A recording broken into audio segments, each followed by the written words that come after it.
by design. If seeing is truly believing, then maybe I'm blind.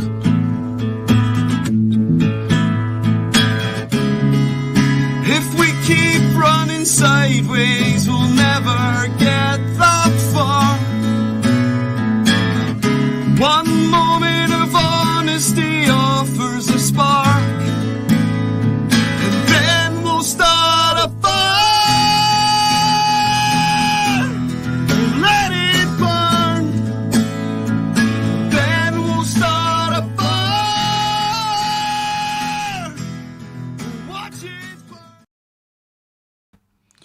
Nice stuff. A wee bit of Long Day Living there, live in Ronnie McGee's radio show, and our guest tonight is from the band Long Day Living. But there's only threes tonight because sadly Andy can't make it tonight. So Andy, tonight I'm afraid we need the Home and Away sad tune because he is helping somebody move house. So he can't be here tonight. So we've got tremendous cover, if you like, once again, Mr. Tommy Clark. Aye, no. Aye. No. Oh, we did the Andy sweep already. It says, aye. I love this song. I'm going to get a 3. Aye. So Andy, he might pop in later on. You never know. Let's hope so. But so Tommy, you've got the Stato tag. I have Stato tonight. Yep, I've got my. I'm not going to kid on like Andy does and say he's not looking at notes. I've got my notes sitting here ready to go through. I'm not kidding on. I've remembered everything because there's no way I could remember all this information about this band. Blown away with them this week, that's for sure. Fantastic. You were. Had you heard them before, like Black Country Communion? No, I had not. I had not. I'd obviously heard of the sum of their parts, the individual musicians and other bands and kind of session stuff and whatever, but not all together. So I thoroughly enjoyed this album. Yeah. More rocky than my usual taste, but I know it's a nice album. Takes you back, doesn't it? There's a few songs in there that take you back to certain rock periods. I think you might remember me saying like the old albums used to get Precious Metal, Pure Soft Metal. Like, that's right. A lot of the songs in this would sit nicely in those albums. They would. You can definitely hear all the different influences in this album as well. But I'll keep all that till we're chatting about it. But you can hear definitely the different bands they've came for as well.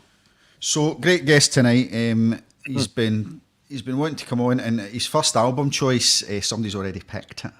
And his bandmate Kenny Tom was on the other week there, or the other month there, doing some Crowded House. So Stephen McLean is our guest, and I've got to say he's the nicest guy you've ever met in your life, isn't he?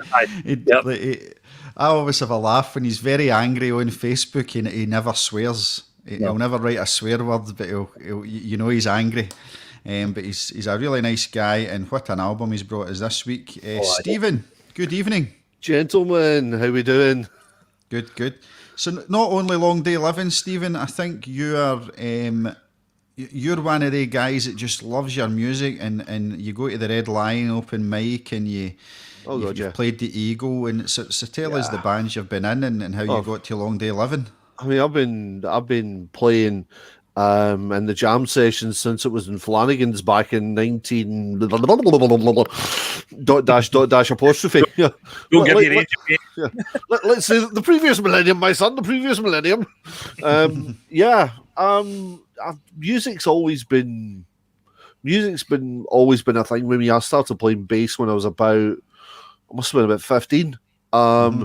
And it all revolved around just sort of really getting into rock music. Went through a phase around at the mid-80s where it was Queen had just come back to the fore. Bon Jovi exploded on the scene. Def Leppard brought out Hysteria, and there was that was just an explosion for me musically.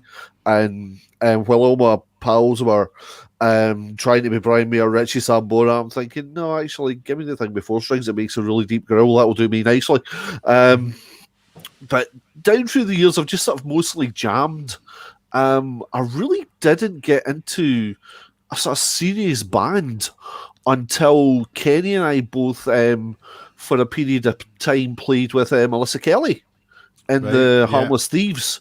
And that was really the first proper band that I'd been in. I'd done, the occasional flirtations with bands here and there, occasional gigs with Big Gav McMulkin and various other reprobates from the sort of jam session. Is Melissa Kelly, she from here? When I first met her, she stayed up in Coylton, but now she's based up in Glasgow. Glasgow, yeah, she did open mic nights at the Market Inn and stuff like that. Yeah, indeed. But after Kenny and I both left Melissa's band, we were sitting around thinking, well, that was too much fun. We're not gonna stop playing. So that's where Long Day of Living came from, basically from there. And we started the band originally as a 4-piece, went down to a 3-piece, and recorded the album as a 3-piece. And then, as Kenny alluded to, he had a slight mishap with a glass door, which nearly caused him to go to the Celestial Jam session. Thankfully, it didn't. But that prompted us to go back to a 4-piece. And we had massive plans of recording an EP last year. Then COVID happened. And that basically banjaxed the entire thing, much to everybody's chagrin. So I think the plan is once we can start getting back into studios, we'll be going in looking to work on the songs that Kenny's got. I think he's been writing quite solidly through the COVID period. He says he's got quite a few songs that he's looking to bring to the table. So I think we'll be sitting down looking at those and then formulating plans to get something else out. Hopefully get an EP, get something recorded this year and get something out, because as I say, it would have happened last year, but the entire world just about stopped last year. I think it's going to be busy. I think the music studios are going to be busy. Indeed, very much. You'll be busy, Tommy boy. You're always busy. Yeah, I'm always busy. I've got a list of bands waiting to get back into the studio. I think the problem we might have is no enough studio space. That's probably going to be the case, Tommy. You make a decent point there. I know I've already booked mine for Basic Sound Magic. He's already been told. I think Purple Room's got your name in it. I think we're no far behind you with the Kinks experience, but I know when we opened up the last time, Colin at Studio 5 only had one studio and he was only having it one time a night, so that was going to be 4 bands going in every night to just one band, so we shall see how it goes, but we're all desperate to get back in, and I think we're not that far away now. No. Well, if you booked the Purple Room, Scott, on the bright side, it's my old bass amp that's in the Purple Room. Is it? See, like, I always wonder with you guys, like you and Andy, like the bass, like fuck me, you love it, don't you? You love the bass. I mean, I struggle to hear it. Oh no, I don't. What's your when you're setting up to play a gig and you're doing the sound guy goes, "Gives a bit of bass." What's your riff you play? It's not gonna lie, it's normally Another One Bites the Dust. That's it, right? Oh yeah. Andy's is always Money by Pink Floyd. Nice. Always I'm normally Another One Bites the Dust, or it's either Another One Bites the Dust, or a lot of the time I'll actually go with the first track in our debut album. I'll play Trampoline. Right. I use that quite a lot, or Bites the Dust, just depends what kind of mood I'm in.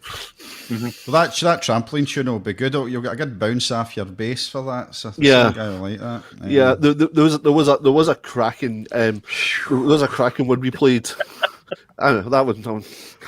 Yeah, bounce. Got it eventually. It's a Friday night. The brain's not working.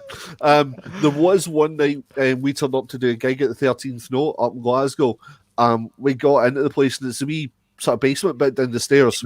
Yeah. And we're putting the stuff in, and the sound guy was setting everything up.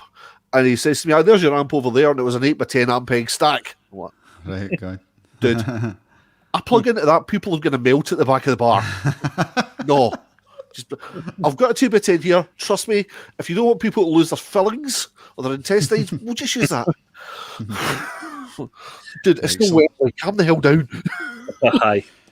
Right, okay, we'll talk a wee bit about the album. We've got Stephen Wallace. I'd asked Stephen to come on. He was working, but he says, evening chaps, turned out he could have done tonight, my bad. Stephen's been a guest before, and he's guest presented. Loves this type of music. He would have been brilliant in this. But we'll get Stephen back on soon. And Nick McCann, who's next week's guest, Nick's watching tonight. So hi, Nick. He's in Wales at the moment. And Nick, I believe, is a Coast Guard, and he's on next week. He's also a very popular Michael Bublé tribute act as well, and he's done karaoke's all press with. What a chanter he is, really good singer. So have you met him yet? Week. Nick, well, I've known Nick for a wee while. Aye. There's your trampoline one. I just haven't met him yet. Oh, brilliant! Oh, yeah, gotcha. Yes. Apologies. No. Right, we're having a wee game tonight, Tommy. That's it's dad joke night, isn't it? Oh, that was tremendous. I loved that. Absolutely loved that. Superb. There's Nick saying it there. RNLI. I think that's the Royal name of National Lifeboat. Yep. Yeah. Royal National Lifeboat Institute. That's a hell of a job. Okay. Well done, my good man. Yep. And Nick's liking that, Tommy. He's liking that. We've got Dylan Whiteside. Dylan, how are we? Cheers to Dylan. Another chanter, another good chanter. He's no the Monkberries he was in. You would have seen them playing at Pressfest years ago. But Dylan, I don't know what he's doing. The last time I spoke to him, he was trying to start a fashion label. But anyway, okay then. So the first thing we go to. At least he was just trying to start a fire. No, I'm not. I don't think that works, Stephen. I don't think we can give you a point for that. Oh well, fair enough. It's worth a try.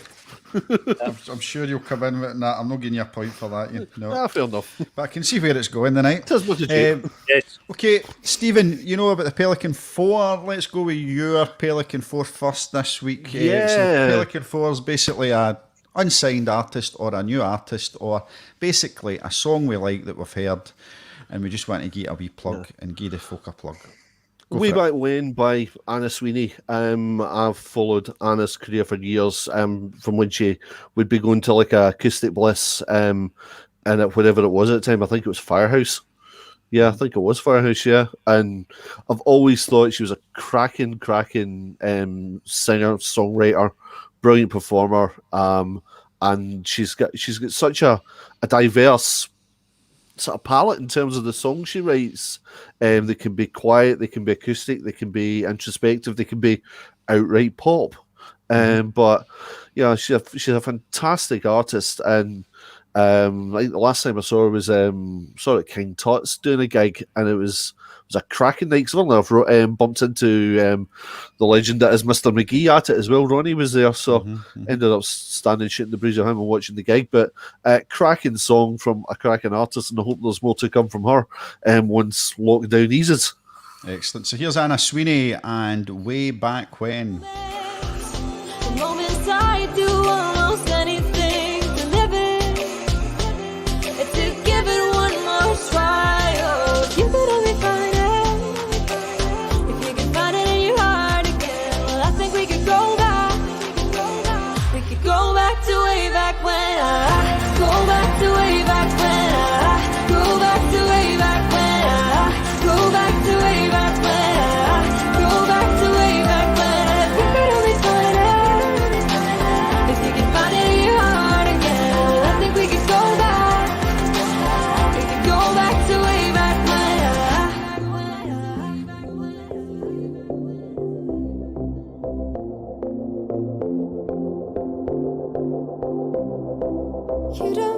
You don't know that I do. All the nights I'm right there beside you, but I wake up with the fear because you're not here. Tremendous. Anna, seen her live at Troon. I love that song. That's on my playlist, that song. And she's absolutely amazing. I think she was produced with JP Reid who did our tunes as well. Sucho Peril, the Dragon. You'll know him, Stephen. But yeah, really good. But I can't find. I think she's went offline at the moment. She's not online. She's only got 2 tracks on up on Spotify just now. Yeah, I noticed that. Her album was taken down because she was having a change. She was gone more poppy with the kind of electro kind of keyboard side of things. So it's just the 2 tracks that's up. But the 2 tracks that she has up at the moment are absolutely phenomenal. Yeah, they're great. It's sad because that debut album was absolutely wonderful. What an album it was, but it's just she's a change. It's the same. You don't really want your stuff coming back out, Yeah. If you're moving on to a different style of music, it's like ditch that, move on. No, fantastic, and what a talented house that is. Yeah, Matt Scott, yeah. Aye, brilliant stuff. Oh yeah, Matt's a cracking player in his own right, and a thoroughly nice guy too. Yeah, very nice guy. Yeah, they're great. They're really good, and I can't wait to see Anna when she comes back out with her new incarnation. Dylan, big fan of that video there. Yeah, the video's great. The video's great. Just while Nick was on, obviously he's back next week. Stephen Wallace has said Nick McCann does the best version of "You Know My Name" Bond tune by Chris Cornell. I can second that. Do you know that tune by Chris Cornell? Yeah, that's a belter. Absolutely amazing. That's a cracker. Oh, so good, and he sings it brilliantly. Anyway, we will go with let's do Andy's track, and then we'll come to you. So, Andy's picked the juggernaut that is Colonel Mustard and the Dijon 5. What a track this is! It's an absolute belter. And they've brought out a new tune. I was listening to it the other day as well, and for the life of me, do you know the name of it? This is Your House. It's featuring Mary Keane, the dance legend Mary Keane. For TTF. Aye, yep. They're really pushing it this week, and hopefully they were going to be very, very high in the dance charts when it came out tonight. But I've not actually managed to check it. But no, I've been playing it all week on the radio as well. Brilliant track, and they are just superb, aren't they? Colonel Mustard are just the party band. Yeah, they're good fun. We know David very well. David Blair's been on the podcast, and John McMustard will be on soon from Colonel Mustard. He's coming on in a few weeks. So here we go. This is Colonel Mustard's new tune, and it's called Tommy. This is Your House.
I think that's 3 in the trot. They have 3 bangers in the trot. They've brought it.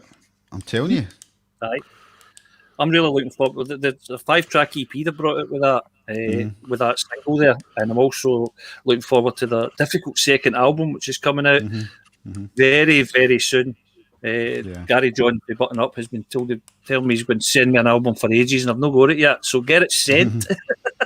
Get it sent. No, I'm looking forward to that. I think it was slightly different to the kind of dance remix one that they did with this 5-track EP, but. No, it's every song's an absolute belter, isn't it? Yeah, they're doing really well. I've seen them at Live at Troon, and I've seen them before somewhere else, and I forget. But I was kind of in and out. But at Live at Troon, I really got them. I think if you go to a Colonel Mustard gig and you don't enjoy it, I think you need to. It's a laugh. They're on you. It's made on you. Yeah.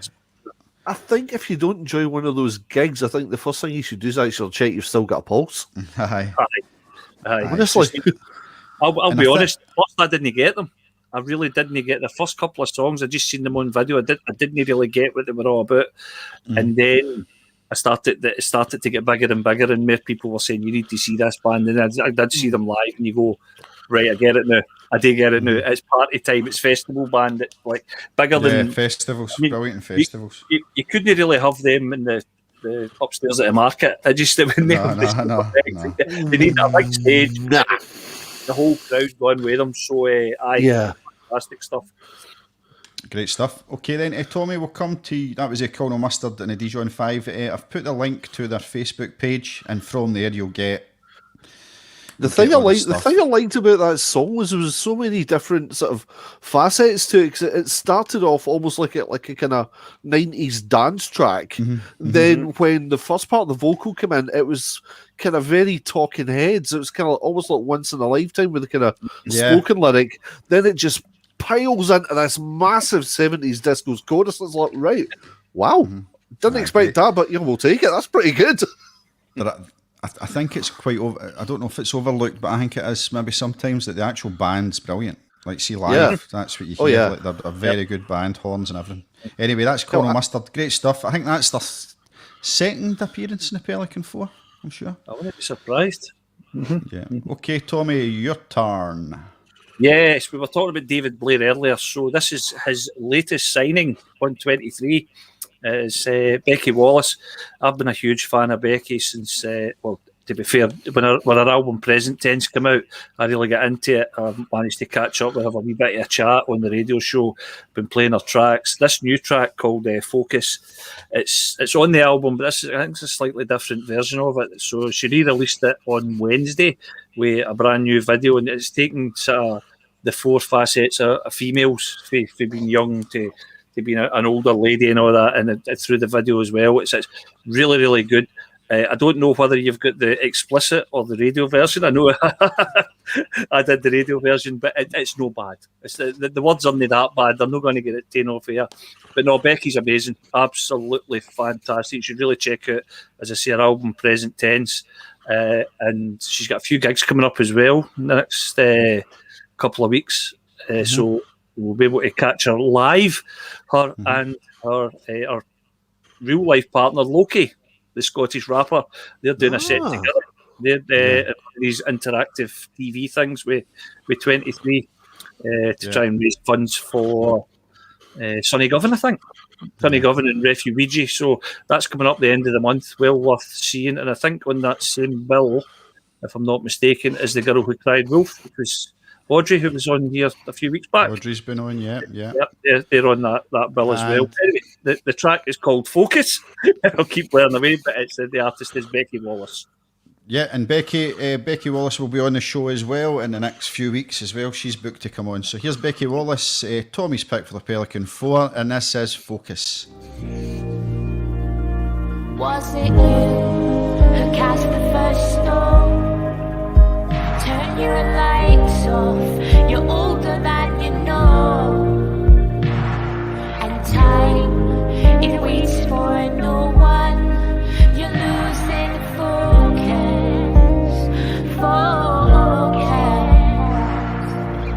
And little bits of me start to feel like history. Misty memories of wistfully missing you. I'm listening to mystery at my life read back to me like, really? I don't think that was ever my reality. And yeah, I know that people have to go, nothing's set in stone. Friendship isn't guaranteed, you have to nurture what you've grown. But I'm not ashamed to say if it's time to move on.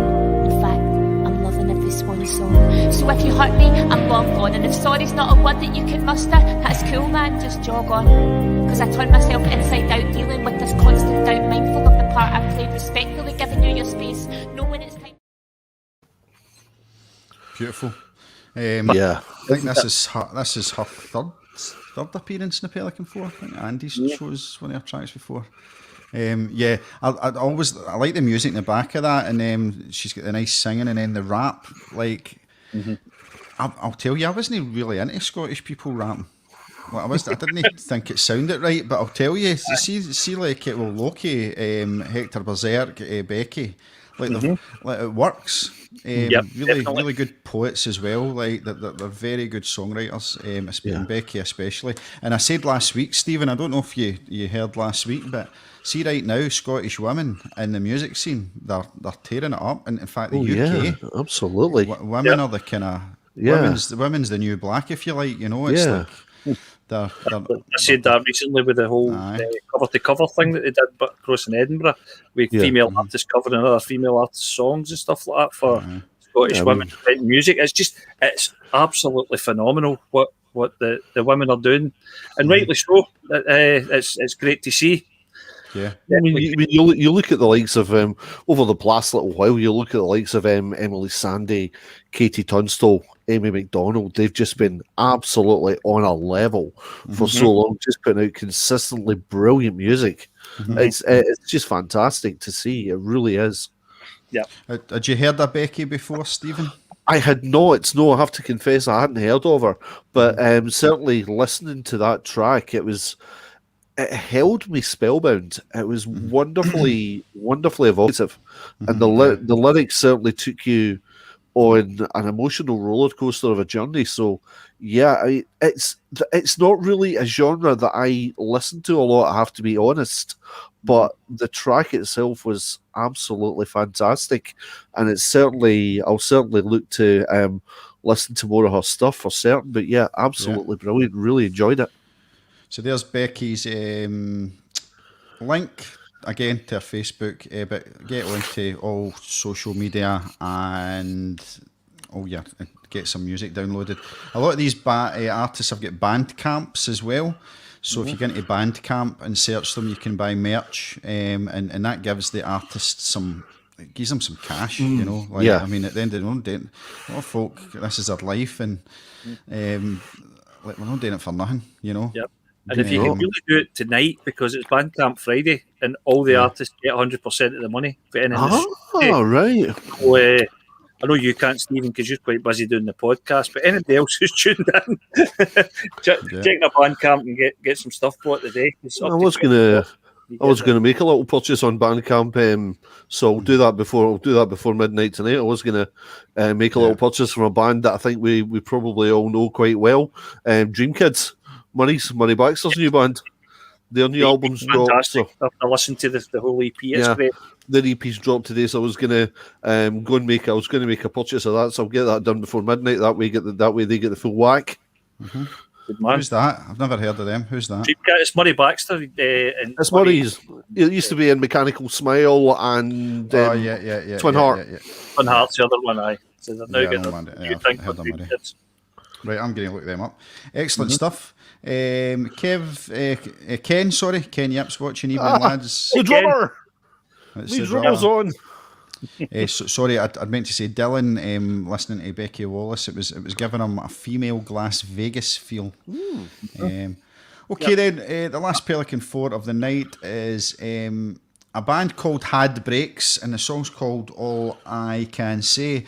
And I was going through the playlist. They were added to a New Music Friday playlist on Spotify, and I was going through it trying to get a song for the Pelikan 4 this week, and nothing was getting me. And then bang, I got this tune, All I Can Say by Had Breaks, who I believe are a British formed band, but they're now in Israel.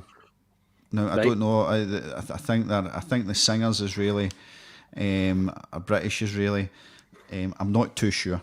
All right. There wasn't much on the band as well, but I've now followed them because of this tune. But the band's called Had Breaks, and the song's All I Can Say, and it's really, really nice. Here we go. I know you need a little more help. I know you'd kill for it to not rain. It doesn't mean you don't care. You can't have it all, life and that. That was a quick clip that Andy gave us there. But yeah, and that's then it stopped. Yeah, all I can second thing. I think it went on to that. Yeah, but all I can say is a song by Had Breaks. It's the new song from them, and they're on Spotify. I've just they'll be on the Pelican podcast Spotify playlist, which will be ready to go out the week after next. And that's all our Pelikan 4 songs that are going to be on that, so you can catch them up. But Had Breaks, they even commented on the page that they're grateful that the song's on the Pelikan 4. But you guys, I think I've heard the song. We shared it earlier. What did you make of it? I really liked that song. Yeah, I really liked it. It's got a great wee feel to it, as you say. It's not kind of too in your face. It's kind of plods along quite nicely, but no, good track. I'll probably be doing my usual when I check the bands in the Pelikan 4. I just send them a wee message to try and get them to send me some stuff for the radio show and keep promoting them. As this is, for me, this is what this is all about. I mean, you find a new band that you like, and then you try and push them as far as you can. And I like them; they're good. Yeah. No, I would echo what Tommy said. I thought that track was really, really strong, really lyrically and musically. It was really excellent. They kind of reminded me of a band that we supported up in Kelly called Silver Coast, where we played a gig at Fanny McGaslights. Of that sort of really nice kind of feel, kind of laid back, but yet quite in your face. But really good track. Definitely, that's a band I'll have to have a look at myself as well.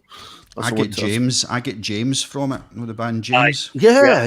Very like James. The singer sounds like Tim Booth. It's a decent shout, yeah. Excellent. So that's a Pelikan 4 this week, and I will put on the comments the Had Breaks. I should have done this, Scott. Your production isn't up to scratch tonight, Scotty boy. Come on, get it up. See what happens when Andy's not here. I know. He's behind us, isn't he? I know. I'm usually totally on it. So there's the link is up now on the page there. It's there. So check them out. Had Breaks. Okay then. So we're on Pelikan podcast number 38. And we have reviewed 37 albums, and the album leading the way at the moment is Revolver by the Beatles, with a score of 9.54. So, and down at the bottom, sorry Oasis, Heathen Chemistry 6.64. Last week's Villains by... who was last week again? What was the band? Villains. Josh Homme's band. Oh my God. Queens of the Stone Age. Queens of the Stone Age. Oh my God, Ryan Kelly's going to kill me. So they got into position number 18 last week. So that's where they got to. Okay. Getting pushed further and further away every week. So, guys, you were Regatta de Blanc. Good. Away. See, the thing is, I always think back, should we go back and do these albums again, and then we might score them better? But we've not really changed much. No, it's over moment, and it's definitely no. The album's never changed. No, it's so. Maybe our scoring's got a bit better as we've moved through it, but half a point here or there, it's not going to make much difference. It's not going to make much difference. No. Okay then, guys, let's tell the audience about the band Black Country Communion and about this album, the kind of lead up to this album. So I'll take it over to you guys. Here we go. Shall I take the lead? Why did you pick Black Country Communion number 2? Let's start with that.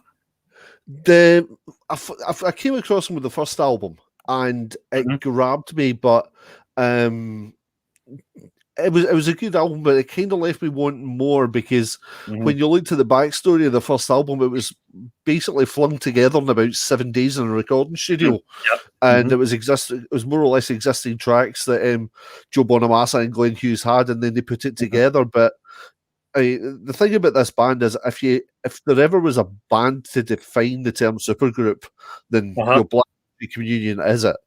I mean, and you've got a blues guitarist by the name of Joe Bonamassa, who is one of the most prominent blues players in the world, a guy who was singled out for greatness when he was about 12 by B.B. King, has played all over the world, played the Royal Albert Hall and had Eric Clapton guesting with him on a phenomenal version of him. I think it was Further On Up the Road, if I remember rightly. They did this absolutely phenomenal version of that.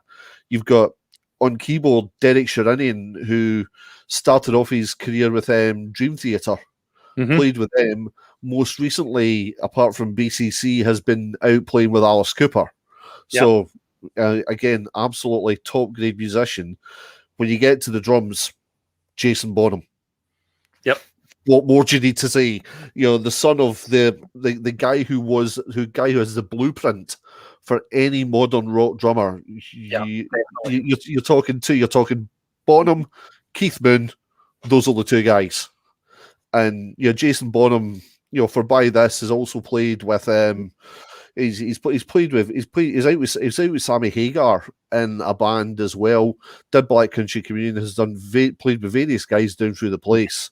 Yep. And when you get to the front man, you've got Glenn Hughes, who not only he's got the most incredibly powerful voice. He and David Coverdale absolutely bossed, for me, the two best Deep Purple albums that are around, especially Burn. Burn is one of my favorite albums. He's absolutely phenomenal. And the thing about it is the thing about Hughes is everybody says, "Oh, the guy's got such a great voice, such a great voice, such a great stage presence." And you actually tend to forget he is an absolutely brilliant bass player. Absolutely metronomic. To be able to hit those notes and play at the same time. Definitely. I mean, there is. I know a few people who play bass and sing, and it's no easy to sing a rhythm of words while you're playing a totally different rhythm on the bass. It must be an absolute nightmare. But I'm just going to touch a wee bit on this album itself. Just the album is, of course, the second album from Black Country Communion. They are an English-American hard rock band based in Los Angeles. The group.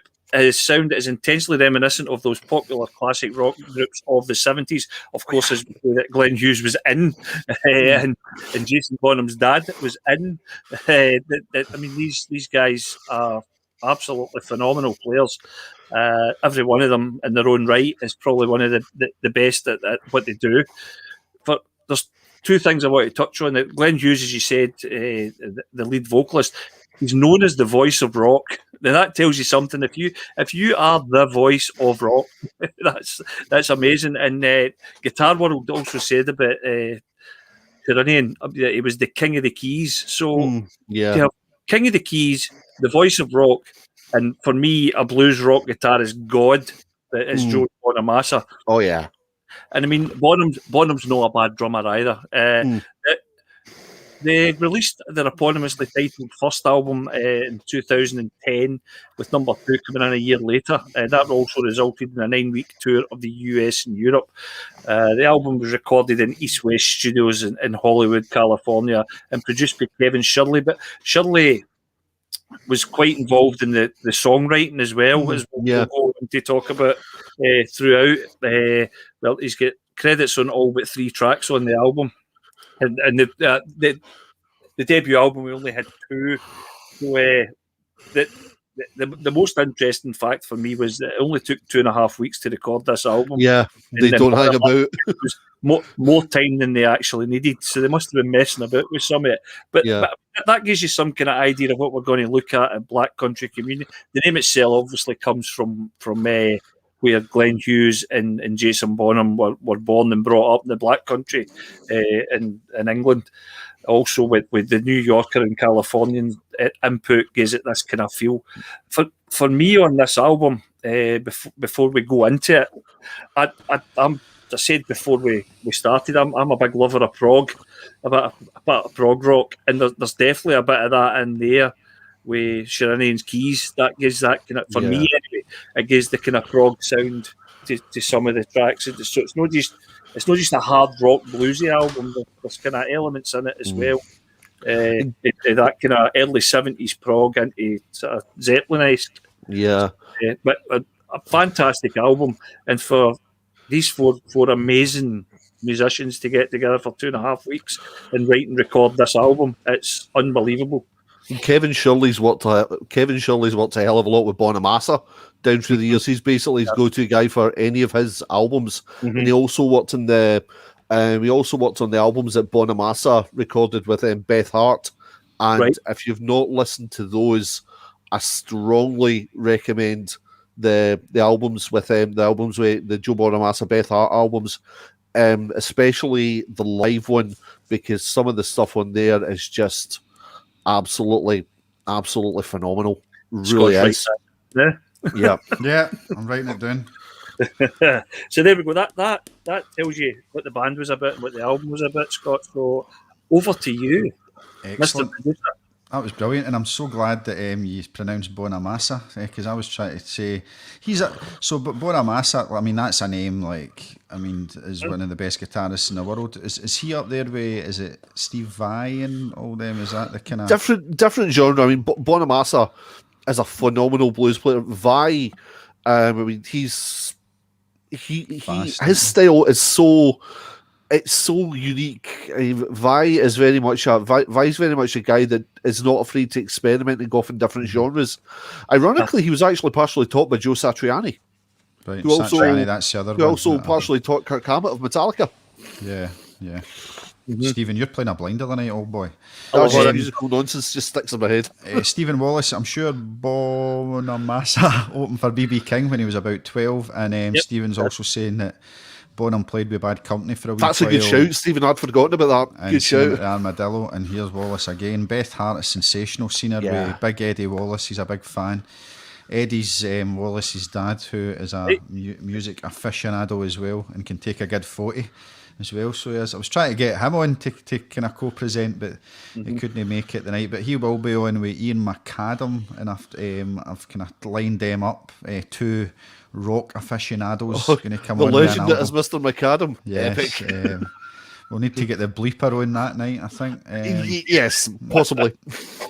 Okay, guys, you want to do this? Let's get into this. Yeah, album. let's go. Song number 1 is called The Outsider. Yeah.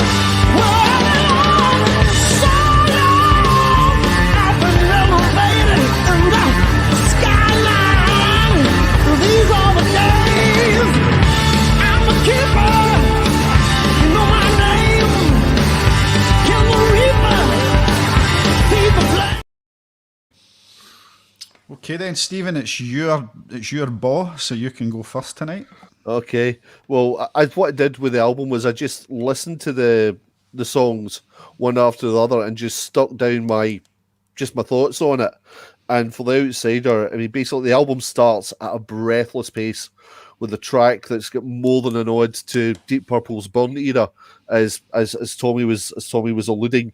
The Outsider basically grabs you by the scruff of the neck, sits you down, and demands that you just sit there and listen to it. Bonham's thunderous drum part underpins the driving bass line of Hughes. Then you've got those soaring vocals, and then that just gives way to Bonamassa and Sharinian trading licks in the guitar solo and keyboard solo that basically sounds like Richie Blackmore and John Lord in their absolute prime. For me, just a storming opener of a track, and I gave it 10 out of 10. Excellent. What a start. 10 out of 10. Tommy, we'll come to you in this one. Just before you go, Tommy, Stephen, you've brought the album, so you're going to love it. The likes of me, Tommy, and Andy hadn't really heard much of this band, so you're going to be interested in our scores, and it's always when you bring an album, you'd want other folk to like it. It's like having a party, Tommy, and you're putting your favourite album on, and you're wanting folk to like it. So I hope you take our scores as honest, because we do listen to it all week, and we'll see where it goes. So Tommy, sorry for interrupting you there. No, not at all. And it's always good to have that party and put a really crap album on about 1:45 in the morning when you're lying in your bed. This isn't that album, though, that's for sure. Yeah. That would be Heathen Chemistry, by the sounds of it. Yes. Heathen Chemistry, aye. That would empty any party. This track was originally going to be titled Good Man, and it was going to be like an acoustic chorus in the middle. But Hughes said that he wanted a more kind of dramatic start to the album. But when they started playing it as a band, Bonamassa and Bonham got started going, and that was it. The Hammond came in at the top, and there was no stopping them. It was like, let's go. They were just kind of rocking out, as they say. They didn't want to kind of slow down and take it down to this kind of acoustic chorus or whatever. And I mean, just he went, where did we go for that? It just went, Goodman was out the window, and in came the outsider. Now, I don't know if he's noticed when you were listening, or maybe it was just something I noticed on Spotify. But there's a second before this kicks in when you press play. It's silent, and see, for me, it's like the here we go, and bang, and it comes just like that. Yeah. Just 1 second, as if it's going. Are you ready? Bang, here we go. And you've got the keys and the bass swelling up, then you've got that snare crack, and then bang, you're straight into it. You're away. Absolute belter of a rock song and album opener for me.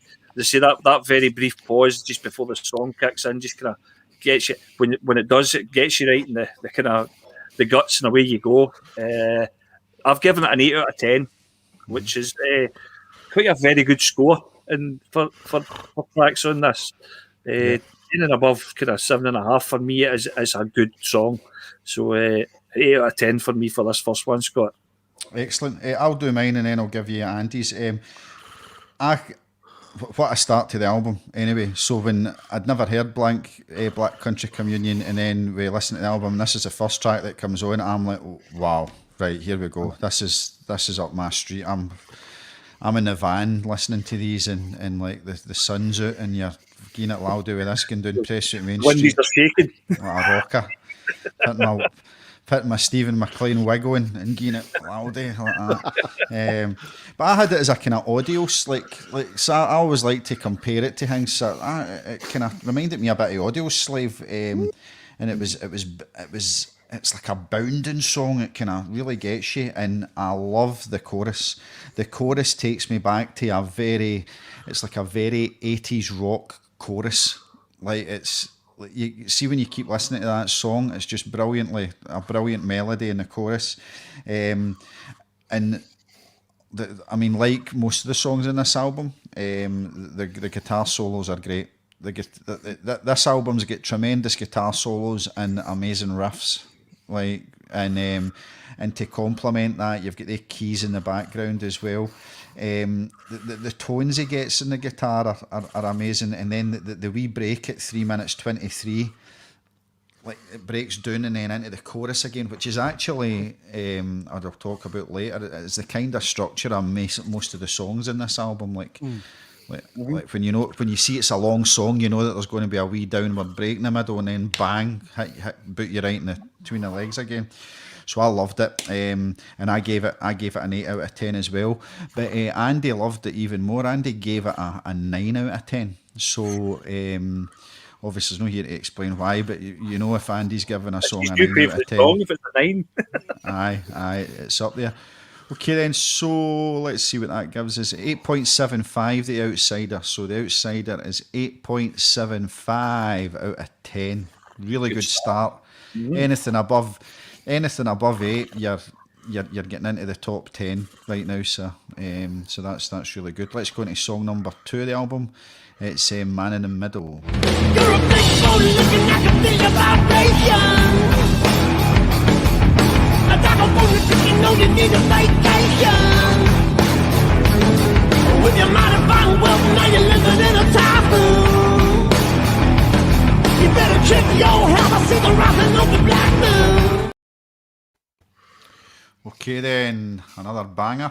Stephen, we'll come to you. Yeah, I mean, it just goes, you're pretty much straight into track 2 with hardly any room to draw a breath, with this hard driving rhythm section and a chunky guitar riff that really does nod back to definitely Zeppelin, and even I would say hints of Black Sabbath, just with the sheer weight of the weight of the guitar, the weight of the riff. The whole song is just a fantastic platform for Bonamassa to just absolutely cut loose and show his heavier side. And again, vocally, it's just another belter from Glenn Hughes. It's one of these tracks for me that once you hear it, it will just mercilessly earworm you for days. And I gave it a 9 out of 10. Excellent. A 9. Tommy? Yeah, just a wee bit of information on the song. When Hughes was writing it, he says it took his longest to write because in his heart he knew it was going to be the first single in the video. He had all this in his head when he was writing. He had all the parts worked out, just a total British rock song. But he knew he wanted to write a song about a fucked up rock and roll star. So that was going to be the story. So it had all this stuff going on, and even the video was in his head as he was trying to write it. So just he wanted it to be so perfect. It took him too long, or the longest anyway, but too long because they were there for like 2 weeks. But no, that's the story of the song. For me, it was just a solid rock song. Everything where it should be. I gave this a 7 out of 10, Scott. For this 7? one, 7. Yeah. I agree. As a solid rock song, listening to it again there, I was tempted to go up half a point in the score, just because it played that chorus bit. But then I looked at my notes and I like. For me, it was a solid rock song. Yeah. Kind of expected from this genre. The singing's amazing. Let's not take it away for Glenn Hughes' vocal. I didn't know he was like the rock singer like that. That's what people say. The guitar solos again, 2 minutes 40 in, are just, oh my god, it's mesmerising stuff. It's like as you said, you were talking about the guitars. It's like a guitarist wankathon. You can just imagine like folk watching that live and like folk slaving like God, just looking at the guitar. Like, how the fuck's it? Just absolutely amazing. Yeah, they pretty much did actually. But then again, it, like the previous song, there's a breakdown, and then so you get the guitar after the guitar solo. There's a wee breakdown, and then it goes into the chorus again. So it's just a steady, really good rock song. 7 out of 10 for me. And Andy, 9 out of 10. Andy gave that as well. So Andy's this is unbelievable for Andy Stratton. A 9 out of 10. So let's see what that gives the second song of the album, Man in the Middle. I'll just write that down there and put it in. I'm doing this a different way this week. So Man in the Middle is 8 out of 10 for Man in the Middle. So that's a great start. I've got a couple of comments. Can't believe you've still not got a battery in that clock yet, Scott. Yeah. 49 forever. It's been it's been at 8:45 forever. I know. We've got the one in the. You can't see the oven, but there's one in the oven that we just use, and that's an hour behind as well. So there you go. Stephen Wallace, Bonamassa is so versatile. That riff is mega. Yeah, I think I mentioned with this album, the riffs are tremendous. Yeah, It's a dead riffy album, a riffy and a solo album. Like there's a couple of songs that's got good guitar licks that we always hear. But riff-wise, he comes up with some tremendous riffs that if, like Stephen F. Kenny came to the studio with riffs like that, like you'd be building songs around them, like, and it would be interesting to see what you would do with a riff like that if you just got it like if somebody just come into the studio with it. Hey Jackie, that clock's actually a safe. Scott keeps his plectrums in it. So I don't want to tell the people that are watching the Pelikan podcast that the clock's a safe and it's right at the back door. I'm going to have to move my safe now. Yeah, that's where my plectrums are. The thing is, the only thing you've got in it is plectrums. I always keep looking for a plectrum. That's where I just put them. The safe. Now we know. So 8 out of 10, good score. So the third song on the album is Battle for Hadrian's Wall. The Battle for Hadrian's Wall. I honestly didn't know what to expect when I seen the title of this, but here we go. With steel, dirt, and sand, we all have a stake in the land, but many will not see. Morning sunlight,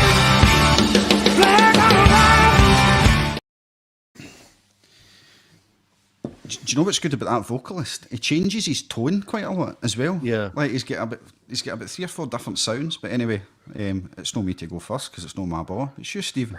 Yeah, no, I mean, you're absolutely right, Scott. I mean, Glenn Hughes, he's got such his tonality in his voice is just phenomenal. He can go to something. In fact, actually, on that track, it's Bonamassa that's singing. Oh, right, there you go. So It's Bonamassa. That's the first of the. different. That's that's the first of the 2 tracks that Bonamassa takes the lead vocal on. And also, Aye, right, Wallace. I know. Right, they've told me. And I think if I remember correctly, Kevin Shirley put a bit of 12-string down on that track. I know he did it in one of the tracks in the album, and I think it's that one. Yeah, is that one, Tommy? Shiny. The song on the face of it actually sounds as if it actually belongs on one of Bonamassa's solo albums, because if you listen to some of Bonamassa's stuff, there's tracks like Who Killed John Henry and Slow Gin and things like that, and it's kind of in that sort of vibe. But obviously, it's come into the BCC fold, gets sprinkled with a little bit of magic there, and lyrically, it's a song about tales of heroic deeds and battles. Musically, again, with the 6-string and the 12-string going, there's a nod back to the supergroup roots of kind of Zeppelin and that sort of ilk. And it's just 5 minutes just blast by with that track, because it's just one that just draws you in.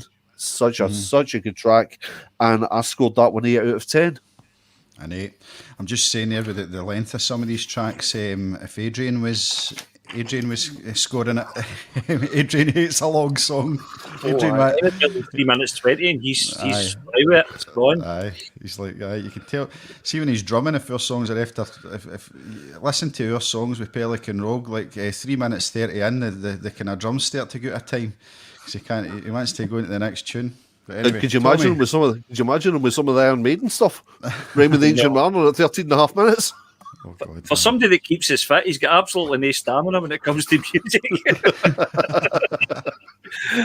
Anyway, that, as you say, that was Joe Bonamassa that was singing, and what Hughes was saying that he wished that Joe would sing more in the band, but because he loves his voice, but. He's not going to do it. You're the singer, you do that. But it's a song that came together really quickly when they did it in the studio. And as you said, Kevin did put the 12-string in the pre-chorus and chorus to make it sound very Zeppelin-y. But they're no Zeppelin, so it was a bit of a nod to them. They're celebrating what had come before. For me, this was just a pure prog rock track for me. There's definitely more than a nod to Zeppelin on this one, but it's got that kind of that feel of kind of early 70s prog. Maybe a wee bit no long enough for that. It's only 5 minutes long, but no, I thoroughly enjoyed this song. I've given it an 8 out of 10 as well, Scott. An 8 out of 10. Yeah. So when I seen the title, I was expecting a kind of Spinal Tap thing, like when they play it live, like Hadrian's Wall coming down the back. That's what I could have had. I liked how it had a kind of nice country vibe going to it, and I know Wallace was watching, and it reminded me very much like another great band that Wallace Stephen brought on with Campbell, Blackberry Smoke. It had that kind of had that wee kind of thing going on there, who are a great band. I can't believe they are bloody superb. They really are great. I listen to them all the time, man. Like, yeah, I can't wait such to a play good live band. again. Such a good band. And go up to a gig with you guys, because it's amazing. Totally. The vocals brilliant in it, and I think it's because I thought it was Glenn Hughes and he changed, but I think the vocal is brilliant. It suits the song. So now knowing that, I think Glenn Hughes singing it would have made it a totally different song. So I think Bonamassa's kind of tone in his voice makes it kind of works well. That it's getting the drums. I don't think, Tommy, the drums sound complicated, but maybe they are, and he just makes it sound. No, I think it's just quite simple. It's quite straight. It's very steady as well. Yeah. He's playing to the song rather than playing to what he usually plays. I think that it's like the song doesn't need a lot in it with these kind of tonal guitars and stuff. It just keep it steady in the background. Yeah, it's very steady. It's got a nice rhythm. I like the kind of country to rock bit it goes to. Kind of turns up again. But I just couldn't get out of my head the kind of, I see it being a song that I've got in my head like mid-60s rockers with the grey hair and the long hair with the leather jackets on with the Hells Angels stuff and the yellow beards. I get that kind of like sitting in a like what's the rock pub in Bathgate called? Dreadnought. Dreadnought. It's like Dreadnought. in there like that kind of thing. Back in venue. Yeah, and then 3 minutes 30 and it had the Spinal Tap bit, like where it goes straight into acoustic. So that just kind of done it for me. I just had in my head them doing that live and Hadrian's Wall coming down the back just when they cut into that acoustic bit. But I do like it though. I get a steady again. It's a steady 7 for me. A steady 7. So Tommy, you gave it an 8. Stephen gave it an 8. I gave it a 7, and Andy also gave it a 7 as well. So let's see what that gives it. So the Battle for Hadrian's Wall 7.5, still a really good score. So we're keeping above the 7.5s just now. Dylan's saying, it looks full to the brim. There is actually plectrums in there. Dylan, plectrums are very thin things, so I've not got 440 that are stacked up like that on different colours. Jackie didn't give your address. If anyone steals your plectrums, it's Wallace. He's the only one. He's the only one that knows where you are. And Wallace, you'll be plectrumless in 15 minutes, and then having a wee chat to herself. Light your patio heater, by the way. Seen it today. Need to get one of those bad boys. Okay. Random. Have a nice night, guys. We'll just sit back and let them have their conversation. I can crack on a bit BQ. Jackie will be chilling in the bed. I don't know if the Waynes will be in their bed now, but probably no. They'll be watching some. But there's plenty in the Hoover, so we're getting more. It's all going in the wash now. Okay then, song number 4 is called Save Me. Here we go.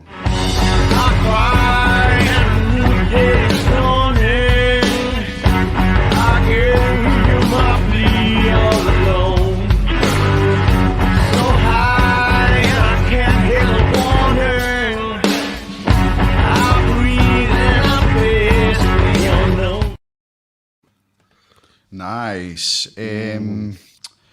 Let's see, Stephen.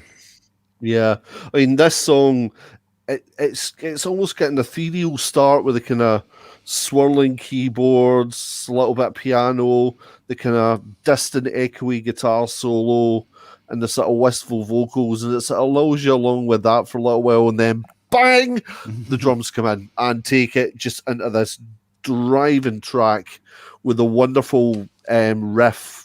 Yeah, you've got the bass and the guitar just riffing away, and with again one of these delicious kind of chunky sub Zeppelin guitar riffs, and then you get Glenn Hughes coming in, and this is one of the songs on the album that really just demonstrates how big a vocal range Glenn Hughes has. And again, picking on what you were saying, Scott, the sort of tonality of the voice, you know, and the vocal and the chorus, it's quite a low, subdued sound, and then it sort of builds and builds and builds, and then full blast in the chorus. It's excellent. And the other bit for me is there's a sort of guitar keys rundown at the end of the chorus, which is kind of very, very Kashmir-esque. I feel like it's an excellent track, and I give it 9 out of 10. 9 out of 10 for you, Stephen.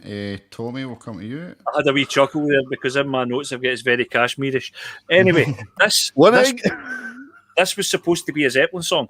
It was an idea that Bonham had worked with Jimmy Page and John Paul Jones for which was going to be the O2 Arena shows in December 2007, which kind of fell through. But when he went back to BCC, he got with the rest of them and let them listen to the demo of the track. And it was just, they played the riff, and that was it. Right, bang, let's go. Let's just give me it. And he gave it to Glenn Hughes to go and write, and says, "Go and write me something that will make me cry." So he tried, And later on, we'll get back to something that did actually make him cry. But Save Me, for yeah. me, build up. You're just waiting for it to explode. You're waiting for it to kick in. I did, as I said, put it's very Kashmirish to the whole track. That kind of it's just me. That's what I was hearing right through that track until kind of Bonamass's solo kind of saves the song for me. I've given it a 7.5, Scott. 7.5. Same as me, Tommy. I gave that track a 7.5. So we started off with Outsider was an 8, a banger, and then I thought Man in the Middle and the Battle for Hadrian's Wall were steady tracks. So I didn't want to go steady again. I thought this just had something extra in it. I was hearing some Aerosmith in the chorus. So the chorus of that I heard Aerosmith. If you listen back to it and have Aerosmith in your mind, a bit of Steve Tyler, but obviously Steve Tyler's maybe influenced by Glenn Hughes. I love how his tone changes though, and his high pitch is amazing. And some of the bridges are great in this. That's another thing. They've got a great use of instruments, so I think the keys I don't think it's a great use of instruments. I think the keys player uses good sounds to complement and it just sits in behind. See, with the earphones on and listening to it, you can just hear it in behind, which is amazing. I think that's clever production as well. Yeah. And the riff, I mean, the riff's just brilliant. Like I didn't hear that, Thomas. That's a great shout, and when you said it. So yeah, I gave it a 7.5. Wallace has just mentioned. It's just a proper Page riff. No wrong with that. Yeah, aye. Indeed. You can't. You can't be downscoring a riff that's like Jimmy Page. That would be sacrilege. Yes, it would be. Andy, good start for Andy. His first 2 songs were a 9. Battle for Hadrian's Wall was a 7. Then he was hit us with an 8 for Save Me. So good start to this album for one that we've not really. These are the best, I think. The ones we've never really heard, like they're Bring Me the Horizons and remember the Faith Brothers one we had, RTJ4 for Audrey. I mean, these are the ones we love listening to. So Save Me 8 out of 10. Great start, absolutely brilliant. Wallace will be loving this. He loves it when we love his type of music as well, and you'll be liking it as well. Stephen, scores all right for you? Yeah, it's interesting listening to you guys' perspective on it as well. I mean, I hadn't thought of the Aerosmith connection during the chorus, but you say that, it kind of pops into my head. It's got that kind of. Is it like? I'm not talking 70s Aerosmith. I'm talking like maybe the early 90s, like Crazy and all that kind of stuff that Aerosmith did. It's that kind of from older. Pump Up. Yeah. It's so excellent. So here we go. Song number 5 is Smokestack Woman. Smokestack woman, don't steal my soul. Smokestack woman, take me down to the hole. Smokestack woman, you know you're gonna wake the dead. Wake the dead. Boom. There you go. Yeah. Boom, basically. I mean, Smokestack is just, for me, it's just a slice of premium grade blues tinted rock. The guitar riff on it is just Bonamassa at his absolute best. It's just this wonderful intertwining riff. Hughes, again, vocally is just absolutely on another planet with it. And you come into this massive chorus that, again, it's a bit like Man in the Middle. The chorus of this one will earworm you to death. That was one of the first things when I first listened to this album. That chorus just buzzed about in my head for weeks after it. Just such a cracking track. Again, all underpinned by that just constant driving beat from Jason Bonham. So, excellent track. And I give that one 8 out of 10. 8 out of 10. Excellent. Tommy? Aye. This is supposedly a tongue-in-cheek raunch and roll song. It was like, he started singing in a movie theatre, Smokestack Woman, and he knew it was silly.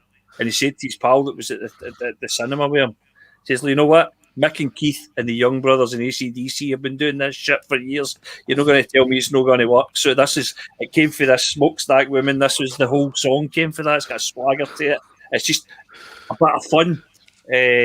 And for me, the interesting thing is Bonamassa is playing a theremin in this as well, in the recording, which where they got that for, you just never know. But these things I've got pills for that. You got a pill for theremin, aye. I'm sure you can get antibiotics for it. It'll clear up the week if you put the right creams on. Aye, they shouldn't be touched. I'm awfully bad with the tenements tonight. Oh, can you move? So that was my wee tip for that song in Smokestack Women. That's got a theremin in it. I couldn't hear it, but I know it's there. It's just shit kicking blues rock for me. I was listening to that, and in my head, I'll be honest, I was thinking Black Crowes or Lenny Kravitz. Both of them, I'm a huge fan of, and that kind of. That's what it sounded like to me. Just that kind of. That's got that kind of Black Crowes thing going on in it, definitely. That riffy kind of. What the fuck are you looking at? Hey, Smokestack. Yeah, fuck it. That. So this is one of the high scores in the album for me. I gave it an 8.5. Love it. Ooh, 8.5. Oofed. Wait there, did I put that for you actually? Need to just check. I hope thought I put an 8. No, it is 8.5. 8.5 for you, Tommy. Again, Save Me picked it up a wee bit and then get into Smokestack Women. Now, I don't care if it's just blues rock, because see if you're into rock music, like you're already a 7.5 out of 10 anyway, because you love that style of music, you love everything that goes on about it. But I've went for an 8 out of 10 because the riff's just sexy. Oh, it's just brilliant. And when you were talking about Keith, like Jagger and that, there, like that, I kind of get that. I heard AC/DC. I mean, I don't know if I heard a bit of AC/DC in it. Again, it's got some great sounds for the keys in the background. And up to now, going through the songs, they're now starting to blend well into each other. But I don't see any variety yet in the songs. I've got to say, like, structure-wise. So I'm getting to the stage now where this song was great because it was heavy blues and I gave it an 8 out of 10, but I'm starting to expect it now. And I'm probably now, in the album, I was now starting to take for granted the guitar solos. Like, I'm like, right, I know there's going to be a big guitar solo in here. And it was really difficult for me not to take them for granted, because technically what he's doing is like spot on. But when you're looking at the album, I'm still looking at it going, now I'm starting to get the structure of every song. He's going to sing low a bit, and he's going to sing high a bit. There's going to be a breakdown. But what's always good is the tightness and the rhythm of the music. You know, it just sits brilliantly. But the solo in this is superb. 2 minutes 30 in. It's one of these solos, as I said before, that you just want to sit and watch with the tongue out, like, kind of, how the fuck are they doing that? You know, like, it's amazing. Like, I just, I know how hard it is to play a guitar, but these guys do it just, it's like nothing to them. It's like, honestly, it's like me changing a fan in a Worcester boiler. Like, it's so difficult, but I make it look easy, and it's like them as well. It's just, oh my God, it's amazing. So, I gave it a 8, and Andy gave it an 8. Did he? Yes, he did. So, Tommy, you scored at the highest. It's a 3 8s and an 8.5. Let's just see what that score... Oh, God, that's another good score. Smokestack Woman is 8.13. So 8.13 is the scores at the moment. Yeah. Okay then, so I think we've got Andy's back. He loves it. Amazing blues rock, done brilliant. So Andy, how are you getting on? He's helping somebody move tonight, so he's been a good boy. And Dylan, Andy boy. So Andy missed tonight, but good evening, sir. I've got to say, Stephen's playing a blinder, and Tommy is. Well, I'm taking Tommy for granted again because he's just always brilliant, you know. So, I mean, Thank there you. we go. Bonamass's timing is spot on though, Scott Russell. Yeah, it is. He's like guitar wise, like out of all the albums we've done, the guitaring and especially the solos in this stand out.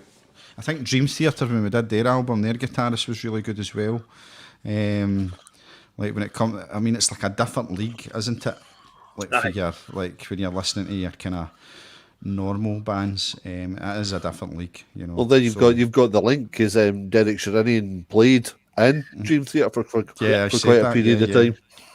Yeah, in fact, that would be interesting to see where their album is in the charts and see if we can get, if this is going to beat it, because it's I think Dream Theater's just a tad heavier. Am I right? Would I be right in saying that? Well, certainly. I mean, the timings, they're a little bit heavier, and they do experiment with some weird and wonderful time signatures in the Dream Theater stuff as well. What was the name of the Dream Theater album we did again? Metropolis Part 2. Yeah, we did Metropolis Part 2 by Dream Theater, and that's sitting at number 15 in my chart at the moment. So that's a good score. So that's sitting at 15. All right then. Oh wait there. Sorry, Wallace. I'm meaning your comparison with Boilers, Scott. His timing's spot on. That's harsh. terrible, Stephen. I remember That's you harsh. told me your boiler wasn't working one day, and I came that same day.